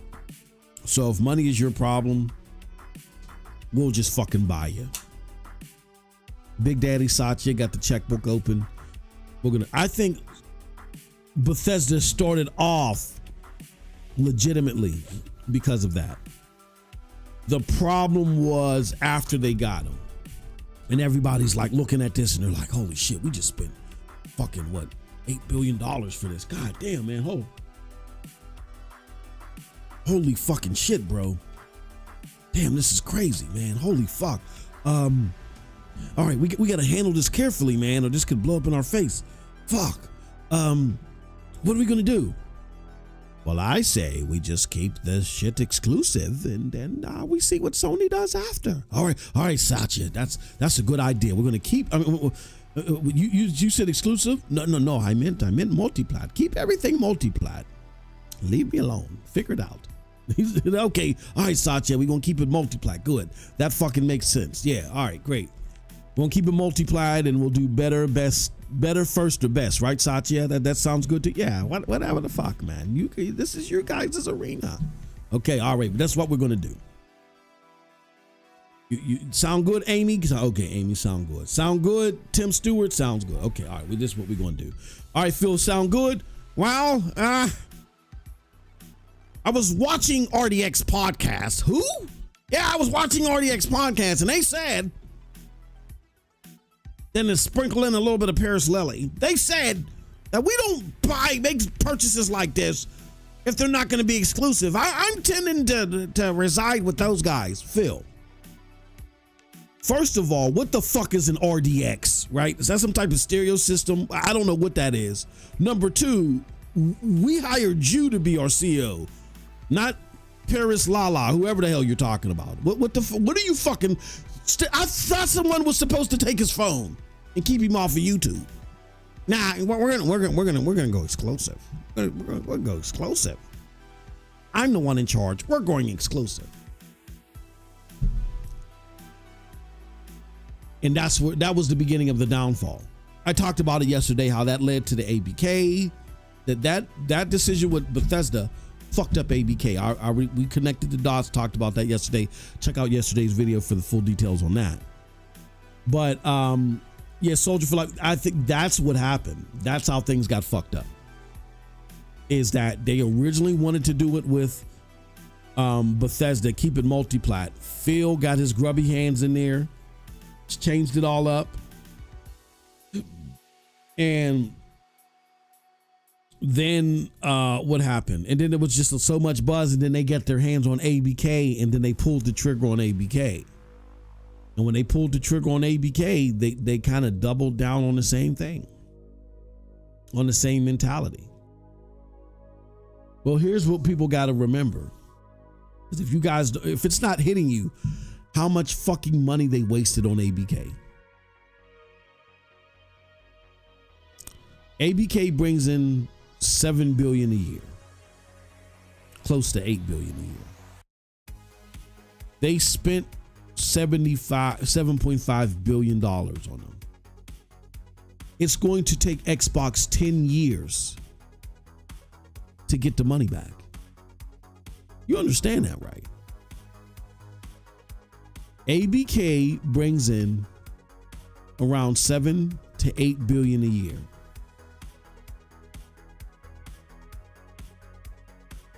They spent 75 billion, I believe, when everything was said and done. I think it was 75 billion on them. It's going to take about 10 years, close to 10 years. That's why these deals are for 10 years, because they're like, we got to make our money back anyway.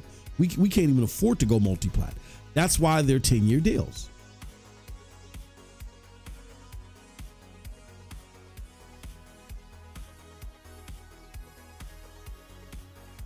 So they are not out of the hole for at least another 10 years.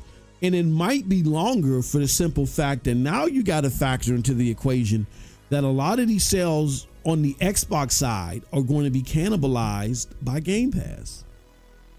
So they might not make their money back for another 11, 12, 13 years.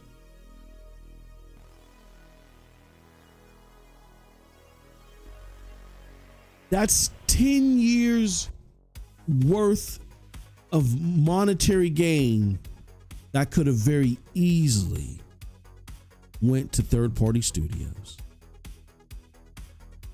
Look at, tell me how this isn't a failure. Xbox is spending $7 billion a year. You know, if you break it down annually, it's $7 billion a year that could have went to third-party games. Do you know what you can do with $7 billion when it comes to gaming? Even development? Like, AAA games are now averaging around $250 million to develop. You throw in another $150 million to market. Okay, so we're looking at $400 million.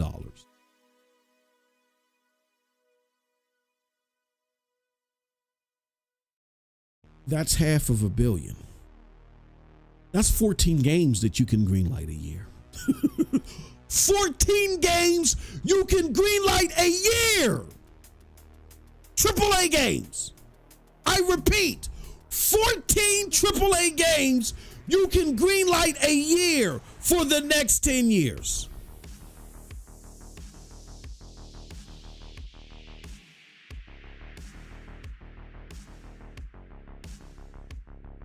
That's what Microsoft just spent. Just to acquire a fucking studio that was already putting games on this platform anyway. But Game Pass. Let's see how well Game Pass grows once Call of Duty starts hopping in there. Let's see what it does. Let's see what it does. We'll see it. But they could have taken that $7.5 billion and truly greenlit 14 games a year.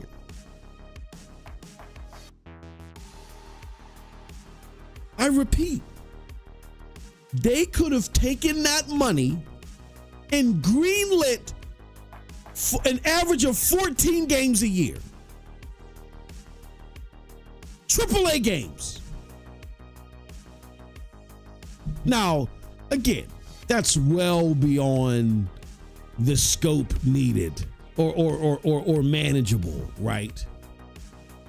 You know, at a higher end, you greenlight maybe, up to 5 a year. And I'm talking about AAA games. But then in those studios that you already have,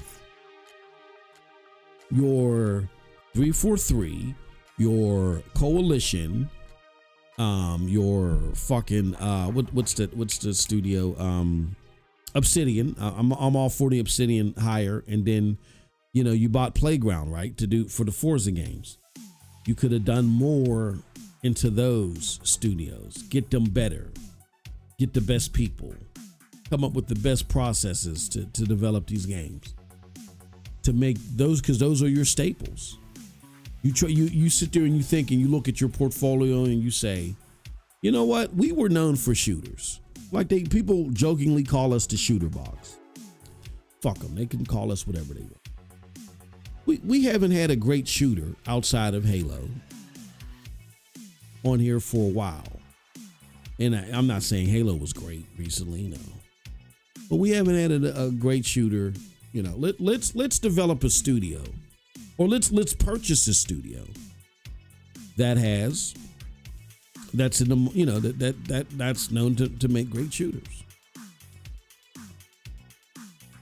Like, I think they would have been better off, in my personal opinion. I've always advocated for them, even though I know the last game didn't do too well. I didn't mind it too much, but the Metro developer, the 4A games, I've always advocated for them to do them, because they know how to make shooters that just aren't shooters, that aren't just shooter bro shooters. They know how to make games that have some exploration to them, kind of like what you're getting with Stalker, right?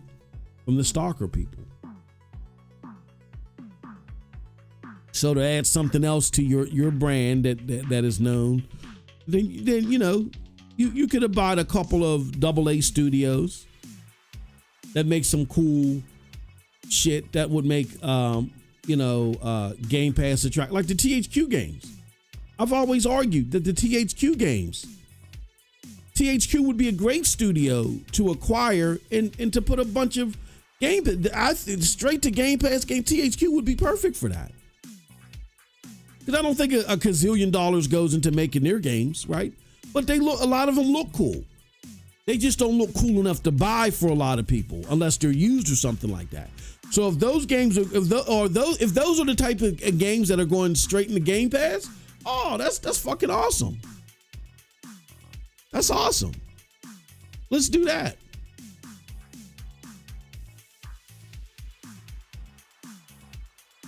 You know what I mean? And something like that, I would say we're going to make those games straight to Game Pass. And I wouldn't be mad at Xbox if they did this. Said, okay, those games that are going straight into Game Pass, those THQ style games, we'll put them everywhere. We'll put them on PlayStation and Nintendo too.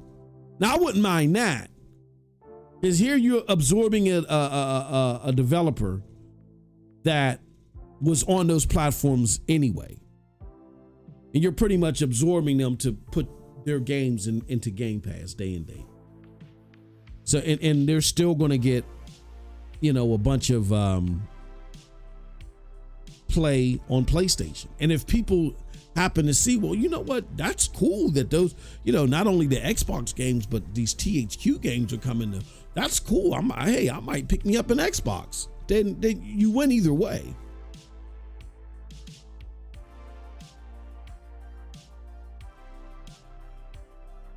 But Xbox always thrived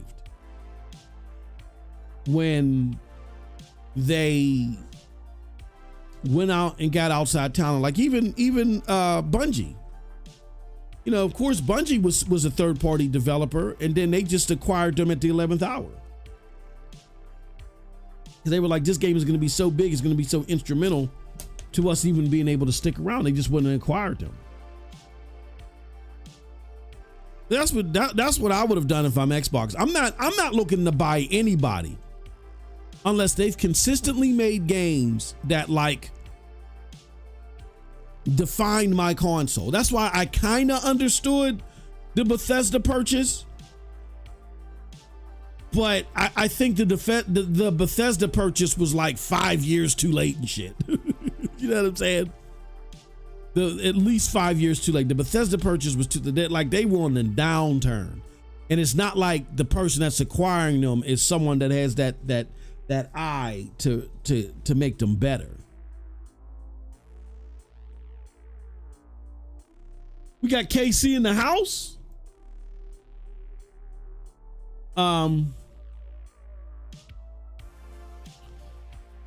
Soldier for Life says not just green light 14 first party games, but they could have got at least 6. Yeah.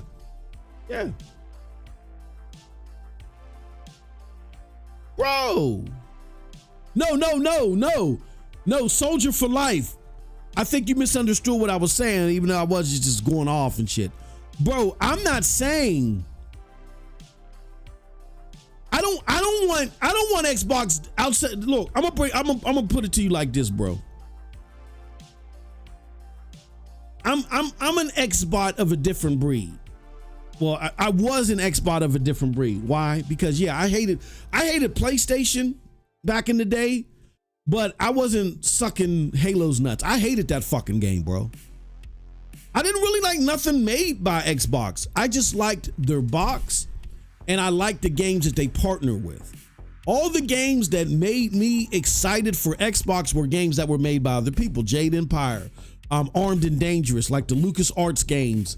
The partnership with LucasArts was very important for Xbox to even have a spot at the table. All the Star Wars games that the LucasArts relationship brought to them, and then all the games that LucasArts games were trying, like Armed and Dangerous was, for its time, was an awesome fucking game. Like that game was nuts for its time. And so that was important. Those were important games for Xbox to have.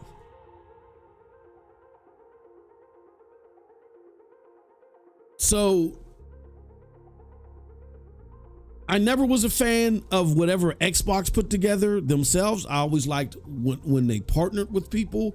The first 2 Halos, I fucking hated them, but I always felt like they made smart business decisions as far as the stuff that they helped put out there. So when I say 14 greenlight 14 games, no, that's a waste of money. I don't want them greenlighting 14 games. I mean, they could have went to the developers out there and said, here's 500,000 or 500 million for you, 500 million for you, 500. And just as an FYI, Soldier for Life, when it comes to second party exclusives, it normally doesn't even, or even third party exclusives, it don't even work like that. Like the publisher's funding something. It's just that the heavy lifting, even on third party exclusives, is coming from the platform holder. Especially if it's time. If it's time, it's probably a 50-50 split. If it's second party, oh, okay, all right. Well, and then they might self-publish. That is, unless it's a studio that's owned by a publisher. Then that publisher themselves, they're going to want in on it too. And in order for them to get in on it, they got to put some skin in the game too. But I'm saying, if I'm Microsoft and I've earmarked $75 billion, I'm willing to spend $70 billion. I'm going around to, instead of doing that, I'm looking at ABK and I'm like, I might earmark $5 billion to do something crazy. Like have one of the future Call of Duties launch in Game Pass after 6 months or something. I might, you know what I'm saying? I might do something crazy with it to really get people over to my platform. But I'm not thinking about ABK like that, because people, the game is going to sell on my platform regardless. The best I can do is throw a whole bunch of money at Bobby Kotick and company and get some marketing deal, which I don't know how well that would do for me. I don't know. I'm already going to make a bunch of money off of Call of Duty. It's Call of Duty. I'm spending my money elsewhere. I'm trying to create new shit. I'm trying to create something that, hey, maybe one day we'll knock off Call of Duty. And then what I do is I buy the fucking studio that made it.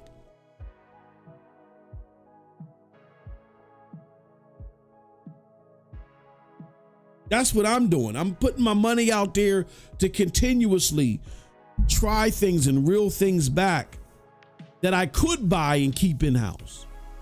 But I'm not trying it myself. That's where they fucked up. Yeah, I'm not saying they fund for, yeah, I say they get five, they do like 5 or 6, they greenlight 5 or 6 exclusives, right?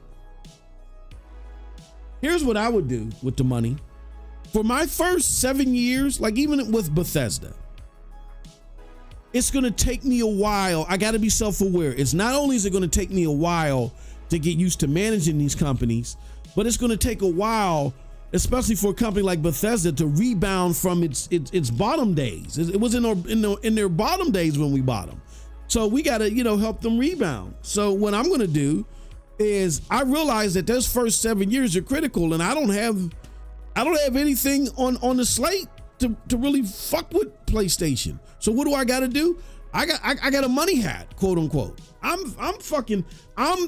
am green lighting. I'm taking if I'm willing to do $70 billion. See, there should have been a grown up in the room like, hold on. What the fuck are we doing? What the fuck? What the fuck are we doing? Do we know that that's $7 billion a year? We can take half that shit, green light, third party or second party exclusives with that money, and then take the rest of it and just money hat third party games that people want to play. That's what the fuck I'm doing.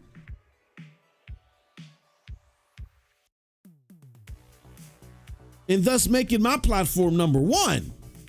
That's what the fuck I'm doing. But hard to hate PlayStation when they defeated Nintendo forever in the console space and they have the most talented dev teams. Yeah, well, yeah, it's hard to hate them now. Well, it's not hard to hate them now because if you're a cultist,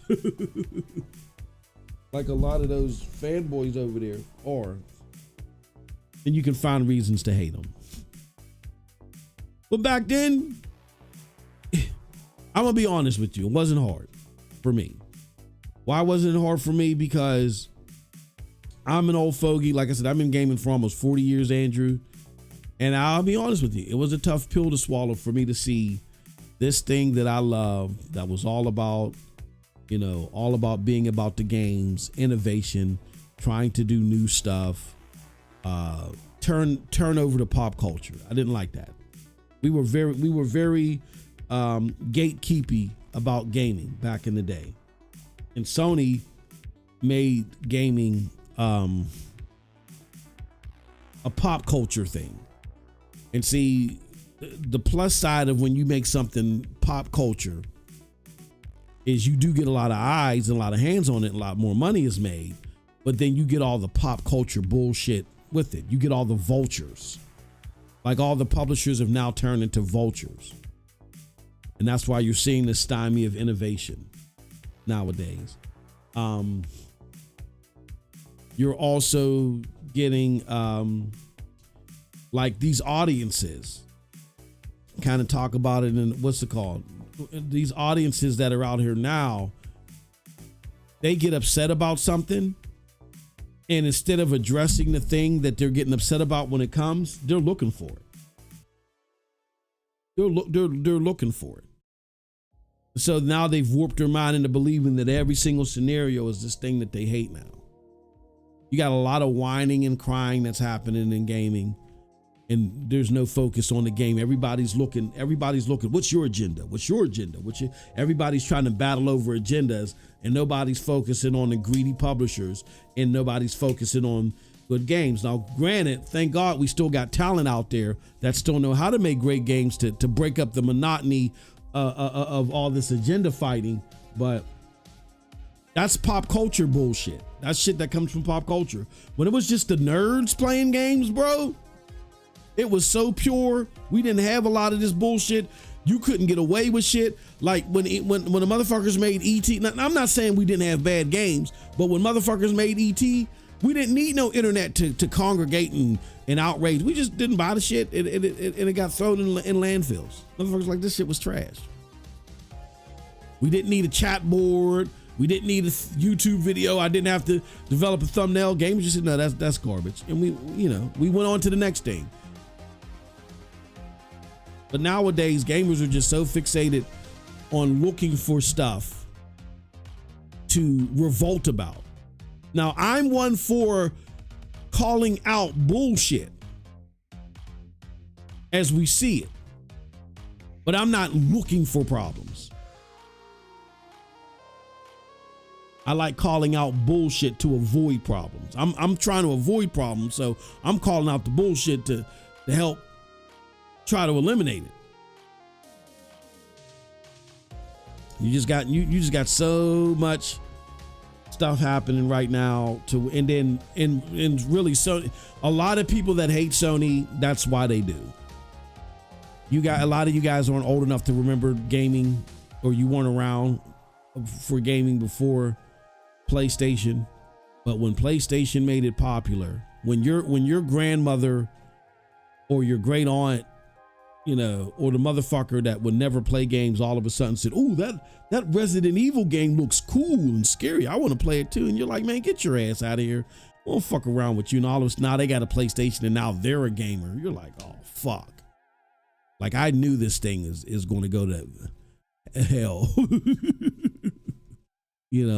That's why a lot of people hated PlayStation back in the day, because they brought in a lot of the tools. They brought in a lot of tools in the gaming. So, but gaming is what it is now. There's no turning back. And for what gaming is now, Sony's the best at it. They're clearly the best at it now. And in large part, I think that's that's why I give Jim Ryan a lot of credit. Like when he came in there and he said, "Look, man, you want hardcore shit? You want genre defining gaming? You want shit that's gonna, break boundaries and take gaming to the next level? You don't feel like you're getting out where you're at?" That's the most important thing. Cause I felt like that motherfucker was speaking to me. I remember I was sitting in my granddaddy recliner and watching a YouTube video, and somebody was reading something that he said in an article. And when they were reading that, I felt like he was speaking to me. And so I'm just listening. I turned my TV. I started listening to the video and shit. And he was like, come on over to PlayStation. Come on. PlayStation is the place that you want to be. And I remember getting up. No bullshit. You guys think I'm being dramatic. I remember getting up because my wife was in the kitchen making dinner. I remember getting up out of my chair and saying, "You know what?" And I'm clapping. I'm like, that's what the fuck I want to hear. It's like, I don't like that. I don't like your fucking platform, Jim Ryan, but that's the fuck what I want to hear, because I think prior to that, somebody from Xbox had said, "Well, our games are not all about headshots and kills," or something stupid that they said. And backing away from being, its hardcore roots. And in response to it, Jim Ryan was pitch perfect. He said, he's like, "Look, you're an adult gamer. You want adult gaming? Here you have it. Come to PlayStation." That's basically what he was saying. And I remember standing up clapping, like I just heard a fucking speech of the century, something like that. And my wife came and was like, "What the fuck is?" She's like, "What's going on? What's wrong?" I'm like, "Oh, no, nothing." I forgot where I was at. Yeah, I felt like Jim Ryan was talking to me, like he could have been saying my name and shit, like, "MM, you a hardcore?" And I remember that because even though at that time, I remind you, I still didn't like PlayStation, and I don't think God of War 2018 came out yet. I don't think. Then God of War 2018 comes out, and the rest is history. That's when what he said, and me getting up there and clapping like I'm in some auditorium, can't connect it. He says Ed Fries didn't like it either. But dudes was saying PlayStation VR 2 has to grab the grandma demographic to be successful, so no gatekeeping on who joins. Is that what they think? PSVR 2 or VR altogether is another nascent or niche market that just has to grow. That's all. That's all. It's not like the 3D market. Y'all remember the 3D gaming market? Motherfuckers get the 3D glasses and shit like that, and how that fizzled out real quick. It's not like the 3D market. Like VR has some legs to it. It feels. It's just going to take some time.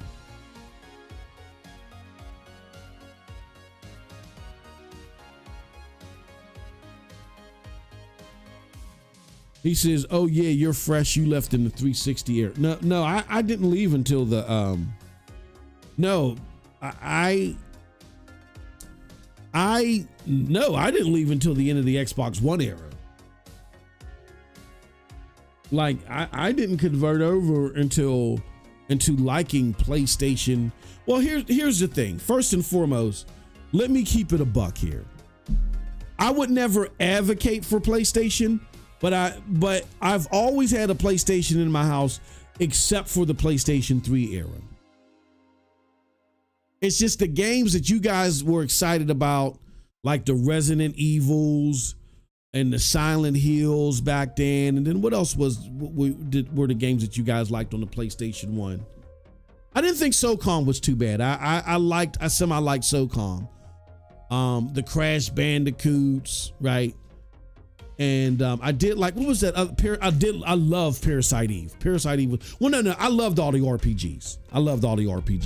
But a lot of the games that you got, I wasn't in the Tomb Raider, all that shit that y'all were excited for on the PlayStation 1, I didn't care for. The only thing that I got a PlayStation 1 for was RPGs. But I had a PlayStation 1 and I did like SOCOM. But outside of RPGs and outside of RPGs and occasionally SOCOM, I did not give a fuck about PlayStation 1. Then comes the PlayStation 2. And I had to have a PlayStation 2 because during that era, I was big into fighters. I was playing Tekken me and my cousin was playing all the time. I would play him. I would go over to his house and play him every day. I was playing Tekken at the time. We played King of Fighters. We would play Tekken and King of Fighters. I was real big on Tekken and King of Fighters. Then I ended up moving in with my brother, and me and him, we grew up playing fighting games. And King of Fighters I actually brought the new King of Fighters to him, and he was like, "Oh, this is the shit." You know what I'm saying? And so then we were playing King of Fighters. So you had, and then look, there's Grand Theft Auto. There's other games, like my brother was a huge fan of Devil May Cry. There were just games that, look, you couldn't ignore even if you did like the Xbox, that were only on PlayStation. And at that point in time, I was running this scheme to where I was getting all this trade-in credit at our local game, at our local EB Games. So we had 2 PlayStations, 2 Xboxes, and then we used a lot of those proceeds to build like this kick-ass computer. PlayStation, kept a PlayStation 2 in my house. Then the 360 comes out. Now, remember, the 360 came out a year before the PlayStation 3. I was planning to get both. But when that first year that 360 came out, I was excited, right? And then the PlayStation 3 comes out, and that motherfucker's $600. I'm like, yeah, cool. And then we're starting to see that all the games that are coming, that are like the top-notch games, Xbox is getting them. Like, oh shit, because I wasn't used to Xbox getting all the third-party games. They were starting to get all the third-party games. You know what I mean? I'm like, fuck. And the games that they didn't get, which they had substitutes for, like a Saints Row. Those games was cool enough. Then they was getting, then their exclusive games like Dead Rising and shit like that. It was like, holy, like what's going on here? And so then I'm looking at that PlayStation 3 and I'm like, I don't know. And I played the Uncharted's. I beat all the Uncharted's. Only one I really liked is 2. I thought 2 was cool. I played Infamous. I would have to say if there was a game that I was the most into on the PlayStation 3, it would have to be the Infamous games.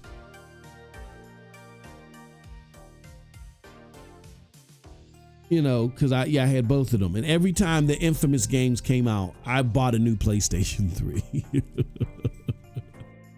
So yeah, I played the Resistance games. I didn't like them. I played the Killzones. Loved Killzone 1 because I hated fucking Halo. And I love Killzone 1 because I thought Halo was just goofy as fuck. I couldn't stand that shit. The fucking little monsters running around. The fuck is this dumb shit? And then the first Killzone came out. I'm like, ooh, this is my shit. I'm like, yeah, kill that Halo, and it didn't. I was mad as hell. See, like I said, I was an Xbox of a different breed. But I've never liked any of the other Killzones after that. Didn't like none of the Resistances. Tried Mag, didn't. Yeah. So the PlayStation 3 was off and on in my house. So I've always had a PlayStation, and the PlayStation wasn't a dominant force in my house outside of RPGs until now. Like I've always had one. I've always played games on it, but it just wasn't my go-to. Then the PlayStation 4 came out. At some point, you should just make a video where you explain your whole history about where the fuck you come from. Because I heard the story now at least 10 times. Like, refer people to that video, bro. But the people want to hear it. They want to hear it. Right? Royal Vision. They can hear it on the video, bro. He said free online, and the games got me when they started all the microtransactions. I would be in an Xbox party playing PlayStation 3. It would be talking. Yeah, my problem with the PlayStation 3 was, it was just nothing there. It was nothing there for me. Then when that PS4 came out, and the first few years of it, I didn't care about it. Like I played Uncharted 4. Don't like it. I played Horizon Zero Dawn. Don't like it. But when God of War came out, oh shit. That was it. God of War, then Last of Us 2, wop. Then Ghost of Tsushima, oh shit. It was a wrap. I got a Pro. I got a PlayStation 4 Pro because of them games.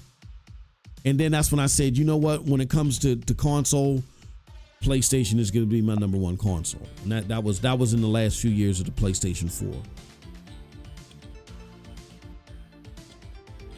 4. In the Killzone, the Killzone 3 operations, attack and defend MP was fun with great production value.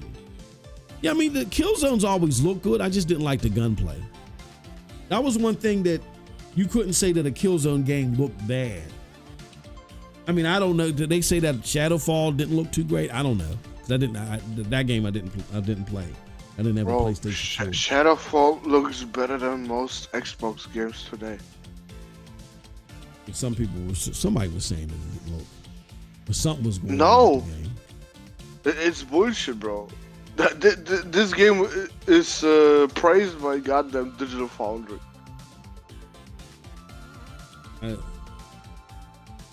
From my experience, the Killzone games always look great. That was never a problem how the game. Ooh, problem was, bro, it was a launch game, first of all. So not a lot of people played it. So the multiplayer died real fast.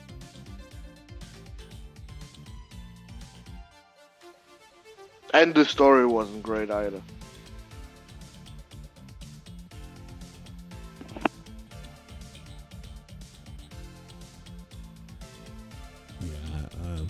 I just after the first, I don't know what happened after the first. I just couldn't get into them. Well, now I know what it's just. They were trying to do too much as far as the gameplay loop. Y'all been trying too much with capping for Xbox back then. No, that Killzone was definitely trying too much after 2. Well, nobody bought them. I mean, I get there's a subsect of y'all that liked them. That's why nobody bought. That's why they couldn't sell the console. Like Killzone 1, I think the reason why Killzone 1 did good, but I think what overshadowed how well it did was this moniker that it was the Halo killer. It didn't have to be the Halo killer. I mean, I liked it way better than Halo. I did. But that they put too much pressure on themselves with trying to do that. But I love 1. The other ones just they were trying to do. They look good. Don't get me wrong. They look great. That's why it was. I hate seeing a great looking game and I just can't get into it. That hurts me. This is the gun. Yeah, MP died because the guns didn't feel like Call of Duty. They had weight and recoil. Killzone fell and that's like day one on day off. This Halo killer was Internal Force. Hold on, what game was Internal Force? Holy shit! Hold on, I kind of remember that game. Actually, Moss, I got an announcement to make. What's that? Dragon's Dogma is now playable for you on PlayStation. No, I already responded to that on earlier today. I think that's bullshit. I got a video coming out on that too. It's tomorrow. That's dog shit. And now I must admit, maybe Broomstick wasn't completely off. About what? About the pro making games better for the standard editions. I mean, well, goddamn, the timing of this patch, bro. Yeah. Like literally right before the pro comes out with the pro enhanced version, they do a fucking 60 FPS mode that is actually working great. Because I was testing it out while you was talking about your fucking history again. And it runs great anywhere, in the city, outside, bro. Like, the only time it fucked up a little bit was when the damn dragon was in the city. Fucking up shit. But that just leads to my point. I mean, I know that they were probably more inspired to do this because the PlayStation 5 Pro was coming out. But that's the thing. You optimize it towards consumer standards before you release the game. To me, that this is unacceptable. We can't keep accepting this shit. And I'm tired of hearing these excuses now. Oh, it's the CPU bottleneck. Oh, the CPU bottleneck. Fuck out of here. What happened to the bottleneck? It's the same bullshit that we heard. Oh, yeah, I mean, it's the artistic vision. That's why, what's the name, can only be 30 frames. And they come out with a 60 frames per second. No, it's the game isn't ready yet to launch, to meet expectations. And as a PlayStation gamer, I would sit there and argue, particularly if you fit into this pie. That's why I said, where the fuck is Corey Massey at? Where the homie Corey at? 75% of the gamers that are on PlayStation prefer performance mode. Okay, if you're part of the 25 that don't mind the quality mode, okay, I'm not talking to you. But if you're part of that 75% that prefers the performance mode, you should be fucking spitting fire at Capcom for this.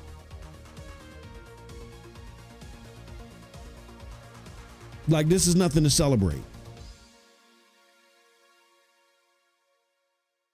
Because it means that this game launched too early. And then they knew that 75, by the time it launched, they knew that 75% of the PlayStation people want a performance mode. You could have got it, they just weren't ready to give you one at that point in time. So therefore, a publisher was like, nah, this game got to release now.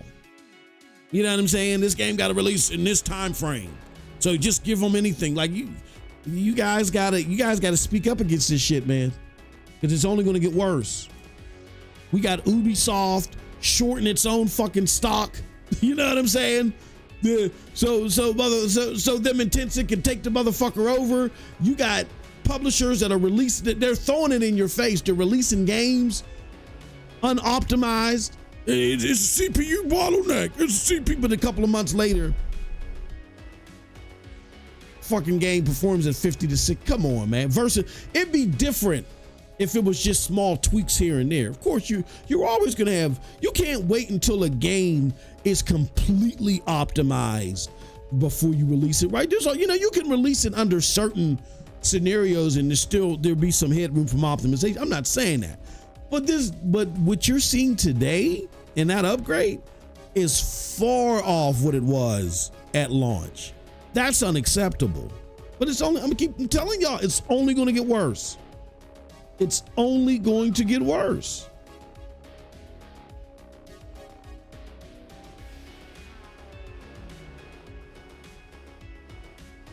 Says, to be fair, DD2 is about the only game stuck on 30 frames per second until dawn. I read today, gotta find it. It can't get pro enhanced label without a stable 60. Yeah, you got to find that link. Because I want to make sure that it's something that they got directly from PlayStation and not something that somebody interpreted incorrectly. Because in what we showed yesterday, from the main source for this was Insider Gaming. According to what Insider Gaming released, there are ways that you can get that pro enhanced label without the 60 frames per second. And secondly, yeah, I mean, I don't need to be fair to DD2 games. Like if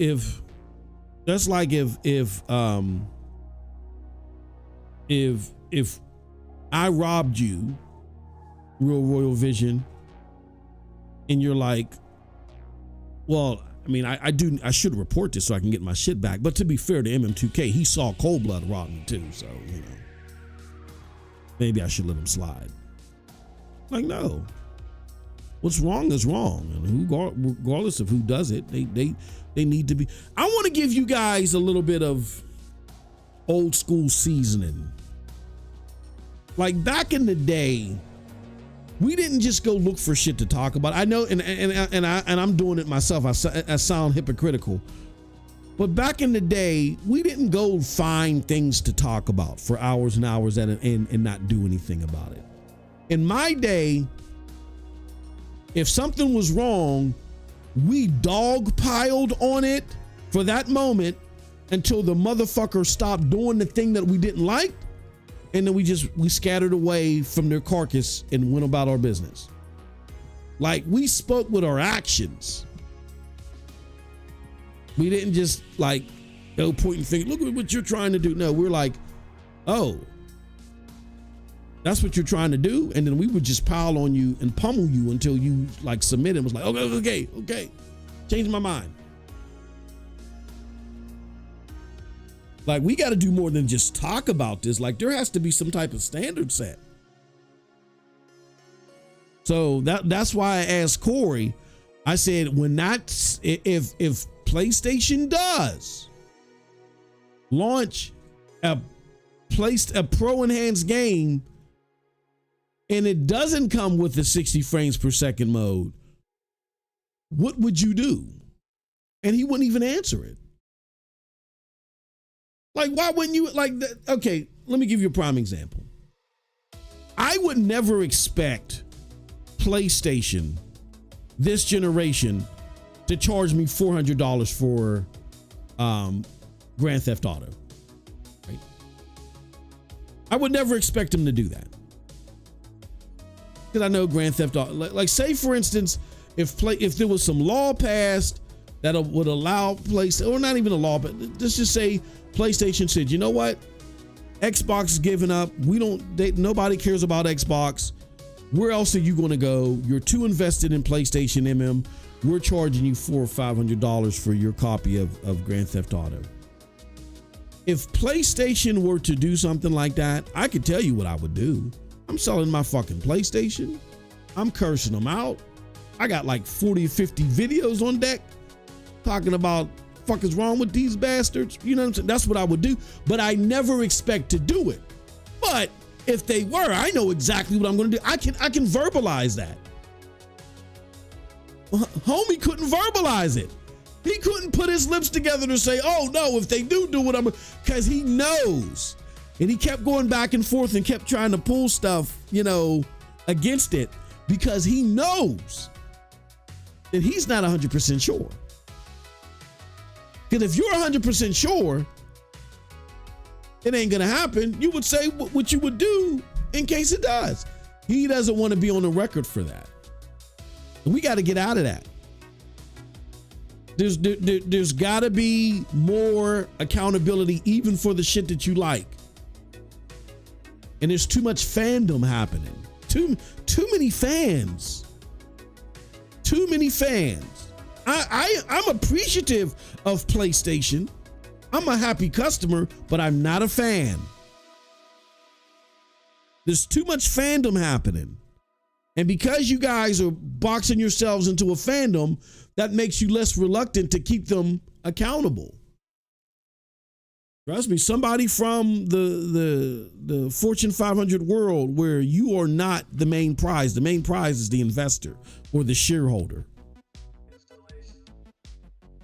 I'm telling you right now, do not give these companies a leg up on you with your unwavering loyalty. Do never express unwavering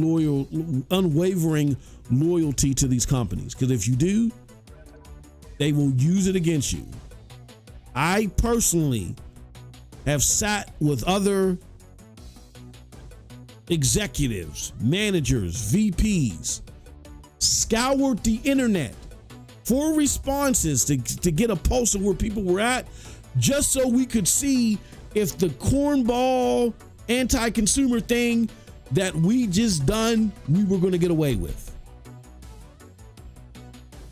We got away with that? Okay. Good. Okay, now we can move on to the next thing. They do it all the fucking time.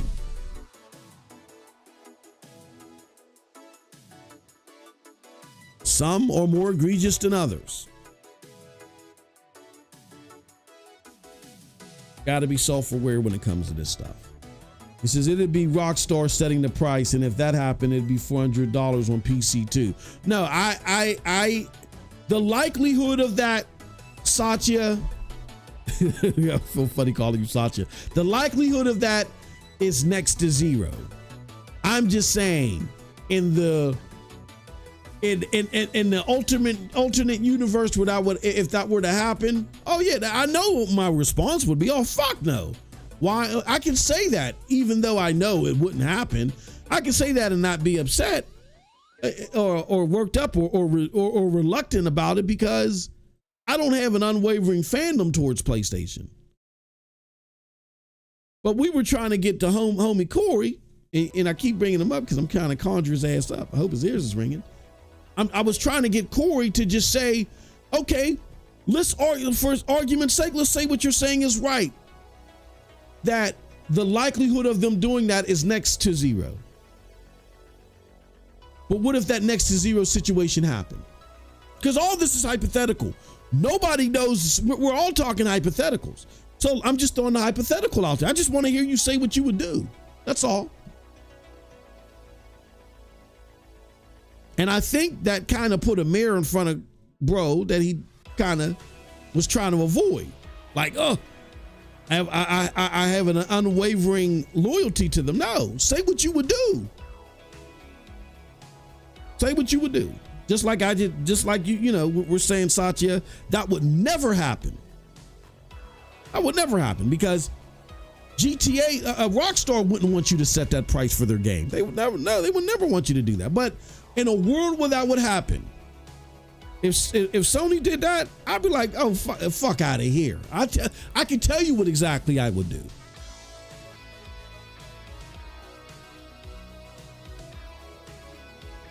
He says, if GTA 6 was $400, but all the other games were normal price, would you sell the? Yeah, I would. I would. I would if Sony was responsible for that, I would. I would. I just couldn't. No, because something's going on in their brainstem that would make them think like if all the other games were normal price and Grand Theft Auto was only $400 on PlayStation because PlayStation felt like, hey, this is the biggest game in the world and we could just do this. No, because all you got to do is give them an inch and they'll take a mile. I would sell my platform like, no, I can't support a platform like this. And I would miss out on some great games. Yeah, absolutely. But no, there's something bigger at stake here. So yeah, now will that happen? No. Yeah, no. Do I believe that'll happen? No. But in the chance that it would, I absolutely would. I could not support a platform that does that at all.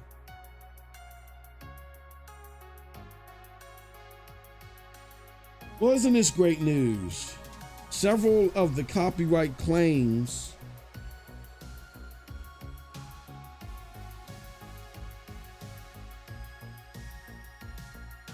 that, look at that shit. Holy shit, look at all these. Yeah, they weren't reviewed because this shit is fake. I tell you, YouTube is a piece of shit, bro. They are a piece of shit. All right, I'm about to get up out of here. I think we're well over 2 hours, right? Oh yeah, we're at 2.5 hours. All right, y'all.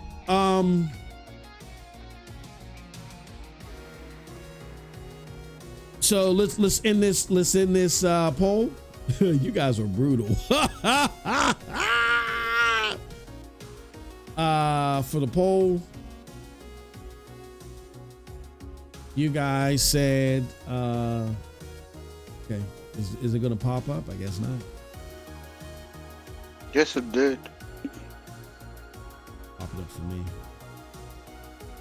Well, 42% said below 6. 6 to 7.9, 32%. 9 plus 15.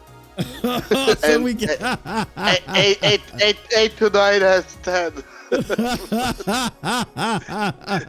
Bro, this is some manipulation. So we probably had one person say 8 to 9 and 2 people do 9 plus.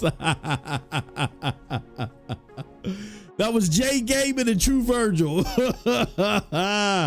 Oh, good to see y'all motherfuckers lurking and shit. All right. We're gonna get out of here, y'all. We will see you guys tomorrow with In a Row Podcast. And of course, before the podcast, we will be doing the member stream.